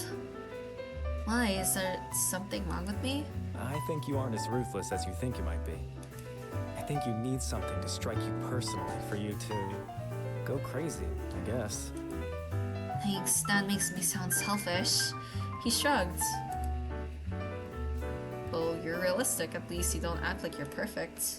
He nodded sagely and tapped his foot against a crate as he dissected my personality for me and offered his sage wisdom. Which brings me back to what I said last time. You don't seem like you're the type that listens. Just do your job. Don't think too hard about the kind of thing. Easy for you to say. He clicked his tongue, and his foot swung into a heavy thud against the box to show his irritation. You don't know the half of it. All jobs suck anyway. This one deals with life and death. This one's more like a road trip show. Ugh. Anyways, did you make it to hell, or did you go home? Well, during my visit in hell, after getting cursed out by the fellow in our custody, I had come to the terms that it was my responsibility to bring him to his unfortunate fate. So I have to put him in there. That's right. But It was an absolute arse to you. Have you forgotten already? I can still hear you. Unhand me or else you will... For the last time, you're dead and you're going to hell. You really got some nerve threatening us. Kame groaned and let go of the man. He struggled in our grasp, but Zafan wrapped a hand around his neck. While Kame opened up a door that seemed to lead to nowhere, the man thrashed around harder. His eyes widened and his face contorted. The view that was invisible to us sent him into shivers. please just accept your fate and come out of us peacefully. Want me to go to hell and go quietly? Fuck you, you little bitch! He spat in my face. No. He did, and he would regret it. I was seething red. As I reeled back my fist to punch him on all I had, Zafan and Kane beat me to it. Man was on the floor, crushed under their feet. I added my heel to his gut with good measure and stomped down. Both his cheeks sported bruises, and my only regret was neither of them were from me. You've got a lot of fucking nerve! Oh, they were beating the shit out of him. Oh my god! Okay! Savant snarled. His anger was such a stark extreme to his usual jovial a shiver ran down my spine. Dang, guys! I thought I was gonna beat the shit out of them. No, they were beating the shit out of him. Mori, going to hell can't get any worse. No, I can't. Think again. Whatever horrors you can imagine, I will darken your nightmares until your very existence flickers out. Oh my god. They served as the last warning the man could receive before Kane delivered a swift and brutal kick into sent him flying into his peril. A tense silence passed between us until I cleared my throat. I like how this thing is like, yeah, we're sending a guy to hell into his demise, and then this nice, pretty music plays in the background. I was supposed to do that, right? You can get the next one, Zafan. Help her with the paperwork. I have someone to talk to. Oh my gosh, this guy. Well, he deserved it though. He was being mean and he did terrible things in his life, so yeah. Karma, I guess. Without so much as farewell, he marched off down the hallway that I never want to walk down myself. You can be scary. Sorry for that. I must have scared you a little bit myself. A little bit, but you're standing up for me. And you just beat me to the punch, literally, actually. Thank you, Zaf. I gave him a hug that was more for my sake than his. I was spoiled by all this attention feelings had given me wherever I had been down. Even whenever I didn't admit my feelings, he always managed to get a read on them. But aren't the other guys also really good at reading you too? Let's move a bit out of the way. Oh, sorry. I tried to let go, but he kept me caged in his very tone. This was an objective observation, Arms. Now let me settle down in the quiet corner. That got intense quickly. Come to think of it, the whole hell thing, I suppose. You dating that Zafan dude? I choked on with what was left of my sandwich. What? Cuddling. In the middle of hell. This sounds romantic to me. No, I'm leaving. More defensive than I thought you'd be. He rubbed my back as I coughed, though. He acted like I was a thorn in his side. He warmed up a lot more after I fed him. Mr. Kitty was curled up against my feet, batting the strap of my boot boredly. I am not defensive. I did not appreciate the smug laugh Lucien shared with the cat. Well, find one of those guys to date and just forget everything else. All jobs suck. This one just sucks a bit more. You don't have a choice, so instead of driving yourself mad, just let it be. Easy for you two. That was the first time I'd received a genuine glare from him. My voice refused to come out of my throat. He's the next Reaper though, so he knows what happened. Like, he's probably experienced a lot worse than us. He must have experienced that. You have no idea. Oh, my lunch break is almost over. I'll get going now. Don't come looking for me again. He said this every time, and then we all look for him again, and he's like, hey, what's up? And don't hang out in this alley. It's my alley! Yeah. Okay, our alley. Sure. What do you want me to bring to you next time? Something from the human world? Why didn't we have Boba in this world? I would have to talk to Saer about this. Yeah, why don't you guys have Boba in this world? Although Cabe seemed to favor sweets the most out of the group, so he might be a more promising avenue to pursue. If you want. Although he tried to say no, his lip was quivering. How cute. I guess you're not going back to your boyfriend. Is Cabe the one you're dating? Why are you asking? I'm not dating any of them, but plus Cabe's got to be away for the going to be away for the next few days. I think he's fighting evil spirits again. I'd offer to help, but I'd rather not if I can't help it. We are a beginner. We're probably not gonna help him that much. Mr. Kitty leaped to my shoulder and nuzzled my face. I'll come back to see you soon, don't worry. He meowed at Lucian, and I may have been hearing things, but I was quite authoritative for a meow. Could a cat issue commands? Oh, maybe it's like a powerful cat. Of course, humans have always been at the mercy of cats. Maybe I was reading too much into this. You're going with her? Okay, maybe I wasn't crazy after all, or maybe we both were. And if we're both crazy, are we both sane by default? This is the kind of question that would keep me up at night. Shrugged's subsequent portrayal was evident in his voice, ringing clear. Was the cat not friendly to others? My heart surged with pride and a sense of accomplishment. The cat meowed at him and smacked his tail against Lucian's face. Alright, but you better behave while you're away. He said he wants to go with you for a few days. I don't know if that's the best idea. Yes.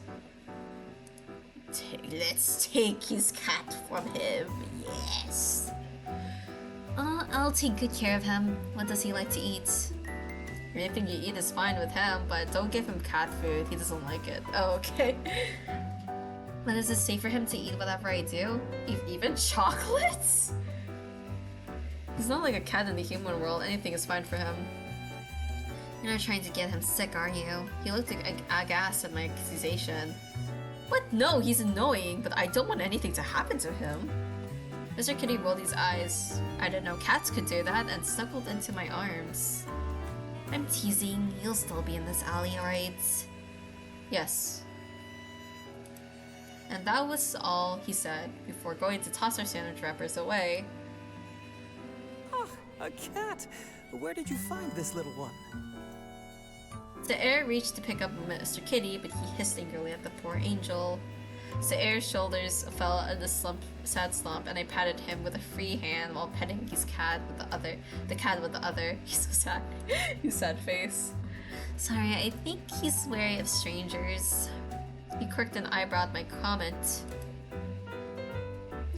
Are you not a stranger to this cat? Well, I found him a few days ago. You've been having adventures without me.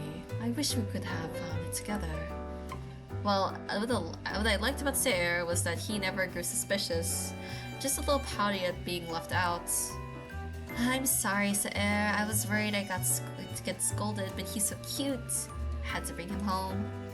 I hope he will let me pet him soon. A low growl from Mr. Kitty indicated that would not be happening anytime soon. Should we go and buy supplies for him? Supplies? But he can eat human food. Oh well, he is still a cat. Does he not need some things? Mr. Kitty blinked at us and I swear he side-eyed Saer. Bro, is this like someone in disguise? Like, this cat is too, does a lot of, human-like stuff. I shall research it. He pulled out his watch and typed in, "What do you need for a mean cat?" Okay. He isn't mean. He isn't kind to me. Meow. All right, we'll need a brush. You know what? I suppose you have food handled. What about some pet? Ow! Hey! The cat swiped at him. I suppose he requires fine china as well. Pray forgive the discourtesy. I couldn't tell if Saer was being sarcastic or not. He only ever expressed displeasure when whining. And little... Ouch! I didn't think his voice could go that loud. Mr. Kitty managed to land a swipe on his arm and had sunk in his teeth for good measure, too. I suppose he doesn't require that either. In any case, I shall refrain from making any further suggestions. As I extricated Mr. Kitty away from Saer, I saw that there was a faint tear in his clothing. Oh no, I'm so sorry, Saer. I'll replace it.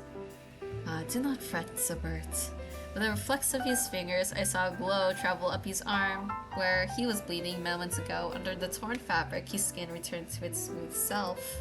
The fabric had sewn itself back as if there never was a split in the first place.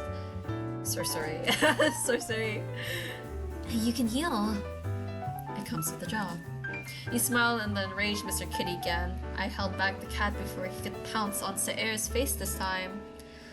I do not doubt his healing abilities. I imagine it still would hurt a good deal for his face to become shredded. I think the two of you should stay away from each other. Wise as always.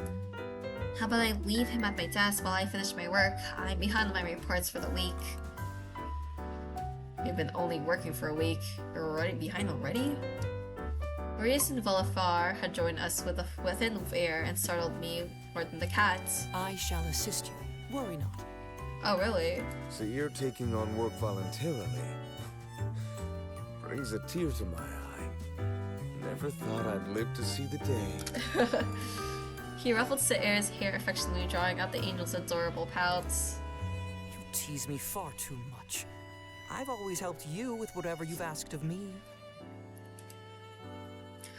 What have I ever asked for? You should ask me more then. So where did the cat come from? I found him on the street. Mr. Kitty, stay on my desk, okay? I didn't feel like answering more questions, so I put him on my shoulder and dashed off to my desk before leaving to finish my work for the day. While the finer details of the reapings were automatically recorded, I still had to write down my own accounts for documentation. I didn't understand the point of it, but to be honest, I didn't understand most of what had been happening around me. No. We had gone shopping for a brush for Mr. Kitty, who had picked the most ornate one he could find. Why are there 3 of them here? He still refused to go near any of the others, so stubbornly clung to me. I couldn't resist being a little smug about the cat hating Aureus. I was lying in bed with the cat on my chest as the guys camped on the floor for safety. You're such a sweet kitty, aren't you? Yeah, make it more obvious, will you? Saer had healed the scratches on his face, but he couldn't heal the damage Aureus' ego had suffered. It's a shame that Kame is missing out on this excitement. What if it likes Kame? Yeah, a real shame. Malafar was the only one who had escaped any scars. The others just made Mr. Kitty nervous, that's all. I snuggled my cheek against his and he purred sweetly. Oh, to be a cat. It seems like a nice life. He gets brushed, fed, and gets to cuddle with birds. Saer was an innocent boy, so I didn't think anything of it. I'd give him some pats later so he didn't feel too left out. But I think there was some meaning towards it. Maybe. You're so lucky. You're an idiot. Aureus, don't be so unkind to him. I am not an idiot. I should not have healed you. I kind of like Saer. Wow, you got to use mean side to show impressive. Anyways, speaking of Kame, how about we send him a picture of our new furry friend? Psst. Our new furry friend. He met it quickly, sparing a nervous glance towards Mr. Kitty's paws. To think just one cat could bring them to their knees, I giggled quietly and took my phone out. How do I take a photo again? I'll come show you. So Stefan walked over to Mr. Kitty, suddenly leapt off and scurried onto the other room. There he goes again. Oh dear, should we go get him? Nah. Balafar, Saer, Stefan? I intentionally picked the most patient of the bunch. Saer may have been a bit lazy, but he always willing to help me. Mr. Kitty was a persistent target.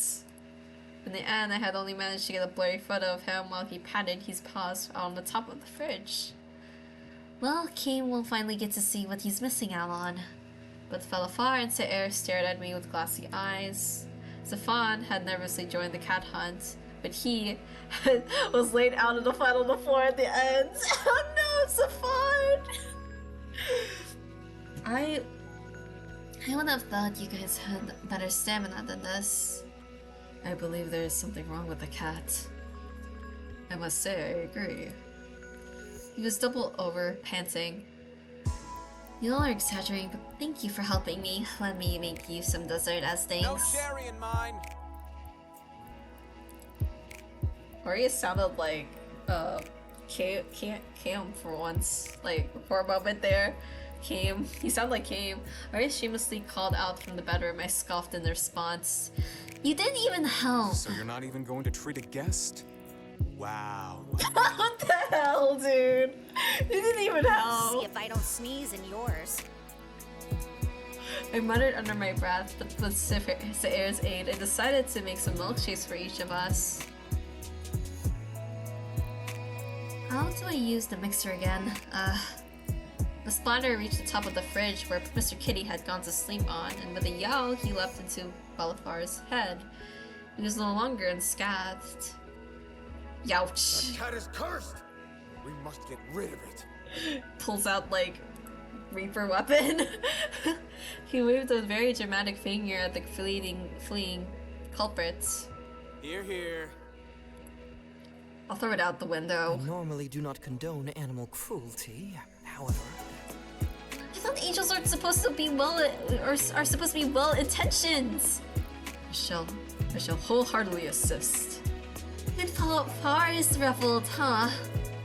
After that little incident, the rest of the evening was uneventful. I had consoled Valafar quite heavily. I didn't think he had a pouty side, but he did. It was adorable, although I was smart enough to not say that out loud. I heard dark mutters returning Mr. Kitty's back to the street, and I was looking. I had locked the doors, but I think Mr. Kitty would win that battle.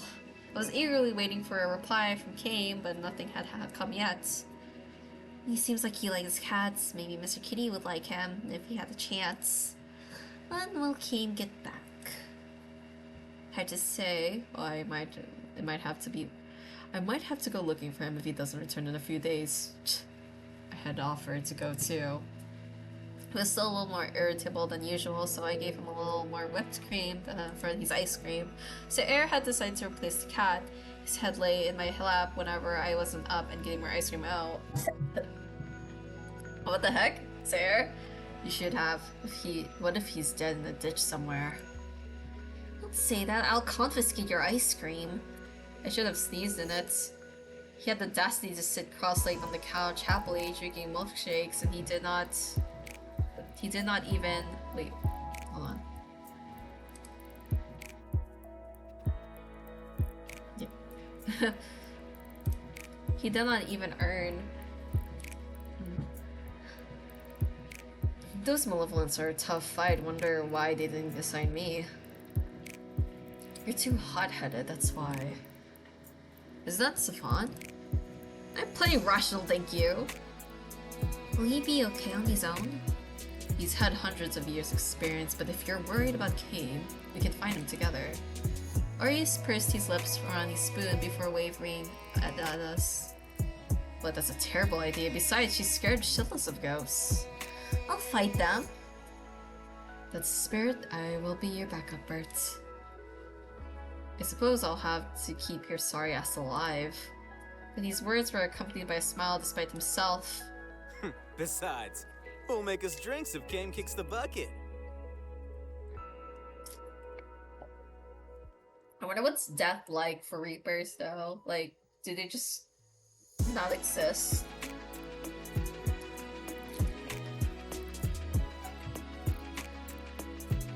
I'm gonna tell him everything that you men have been saying when he comes back home. Cross my arms with indignation on behalf of my bespectacled friend, and the boys He will laughed. thank us, actually, when we tell him how much you've said in his defense. Had eventually coaxed Mr. Kitty back out. And just like that, he had become more part of my routine. He followed me everywhere when I was home. He waited patiently outside the bathroom whenever I could bathe, and yelped when I would exchange my clothes in front of him. For a cat, he had quite a strong sense of privacy. When I was at work, I'd let him roam around outside. He was always back by dinner time.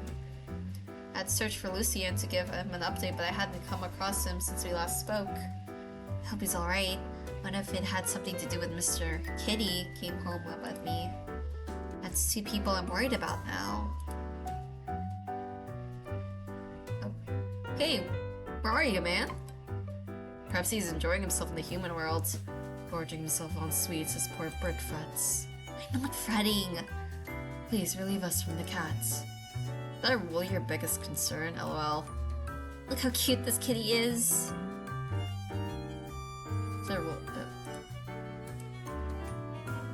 Oh, Bert, where are you? Before I could reply, I called him through him. Keem, where are you? I'm home, where are you? Where is the cat? Oh, does he know the cat? Oh, he knows the cat. Where is he? I don't know. I let him out for a walk. I'll go look for him. Stay where you are. I'm coming up. Oh no, he knows the cat. He knows like it's a dangerous guy. He hung up on the phone. What was happening? I was too anxious to stay put and ran down the stairs two at a time. Hello? Hi? I ran outside and found Keem out of breath in front of our apartment building. What's going on with Mr. Kitty? Are you okay? I told you to stay put.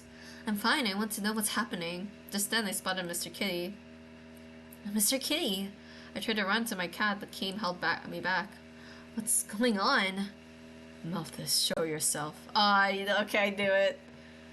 Oh, this is the guy! This is the guy in the freaking, thumbnail. Dude, okay, this is creepy then. This was the guy in like the game page. Faster than a blink in front of me appeared a man instead of my dear cat. So the cat really could turn into a person. I felt faint spiritually. That's ugh. Hello, big brother. And my lovely master. This is like, oh, this is kind of creepy. Oh. He sauntered over to us slowly and Keem shoved me behind his wide back. Guess the jig is up, huh? Thanks for hosting me. You're much nicer than all those other idiots. Ugh. You're the only one I'd want to cuddle, anyway. Big brother, my cat just turned into Keem's brother? What is wrong with my life? I mean death. I give up. Ooh. I don't like that. Okay, I think I'm stopping here. That was a good run. That was a weird way. Ugh. I mean, I had a feeling that there's something. Care to explain what is going on here? Okay, I'm saving here. Yeah, I had a feeling there was something up about that cat, but like, ugh. This is much worse than I thought. Okay. I'm gonna be finishing the demo on Friday. Hopefully we get to finish it. I heard chapter 4 was kind of like the part where I had to save a lot, but I don't know how long the demo is, so we'll see how long it is, I guess, on Friday. Hopefully we'll get to finish it though, because I feel like we're like maybe halfway or close to the end. But yeah. Anyways, I am going to head out now. Hopefully you guys have a good day or good night wherever you are. Bye bye.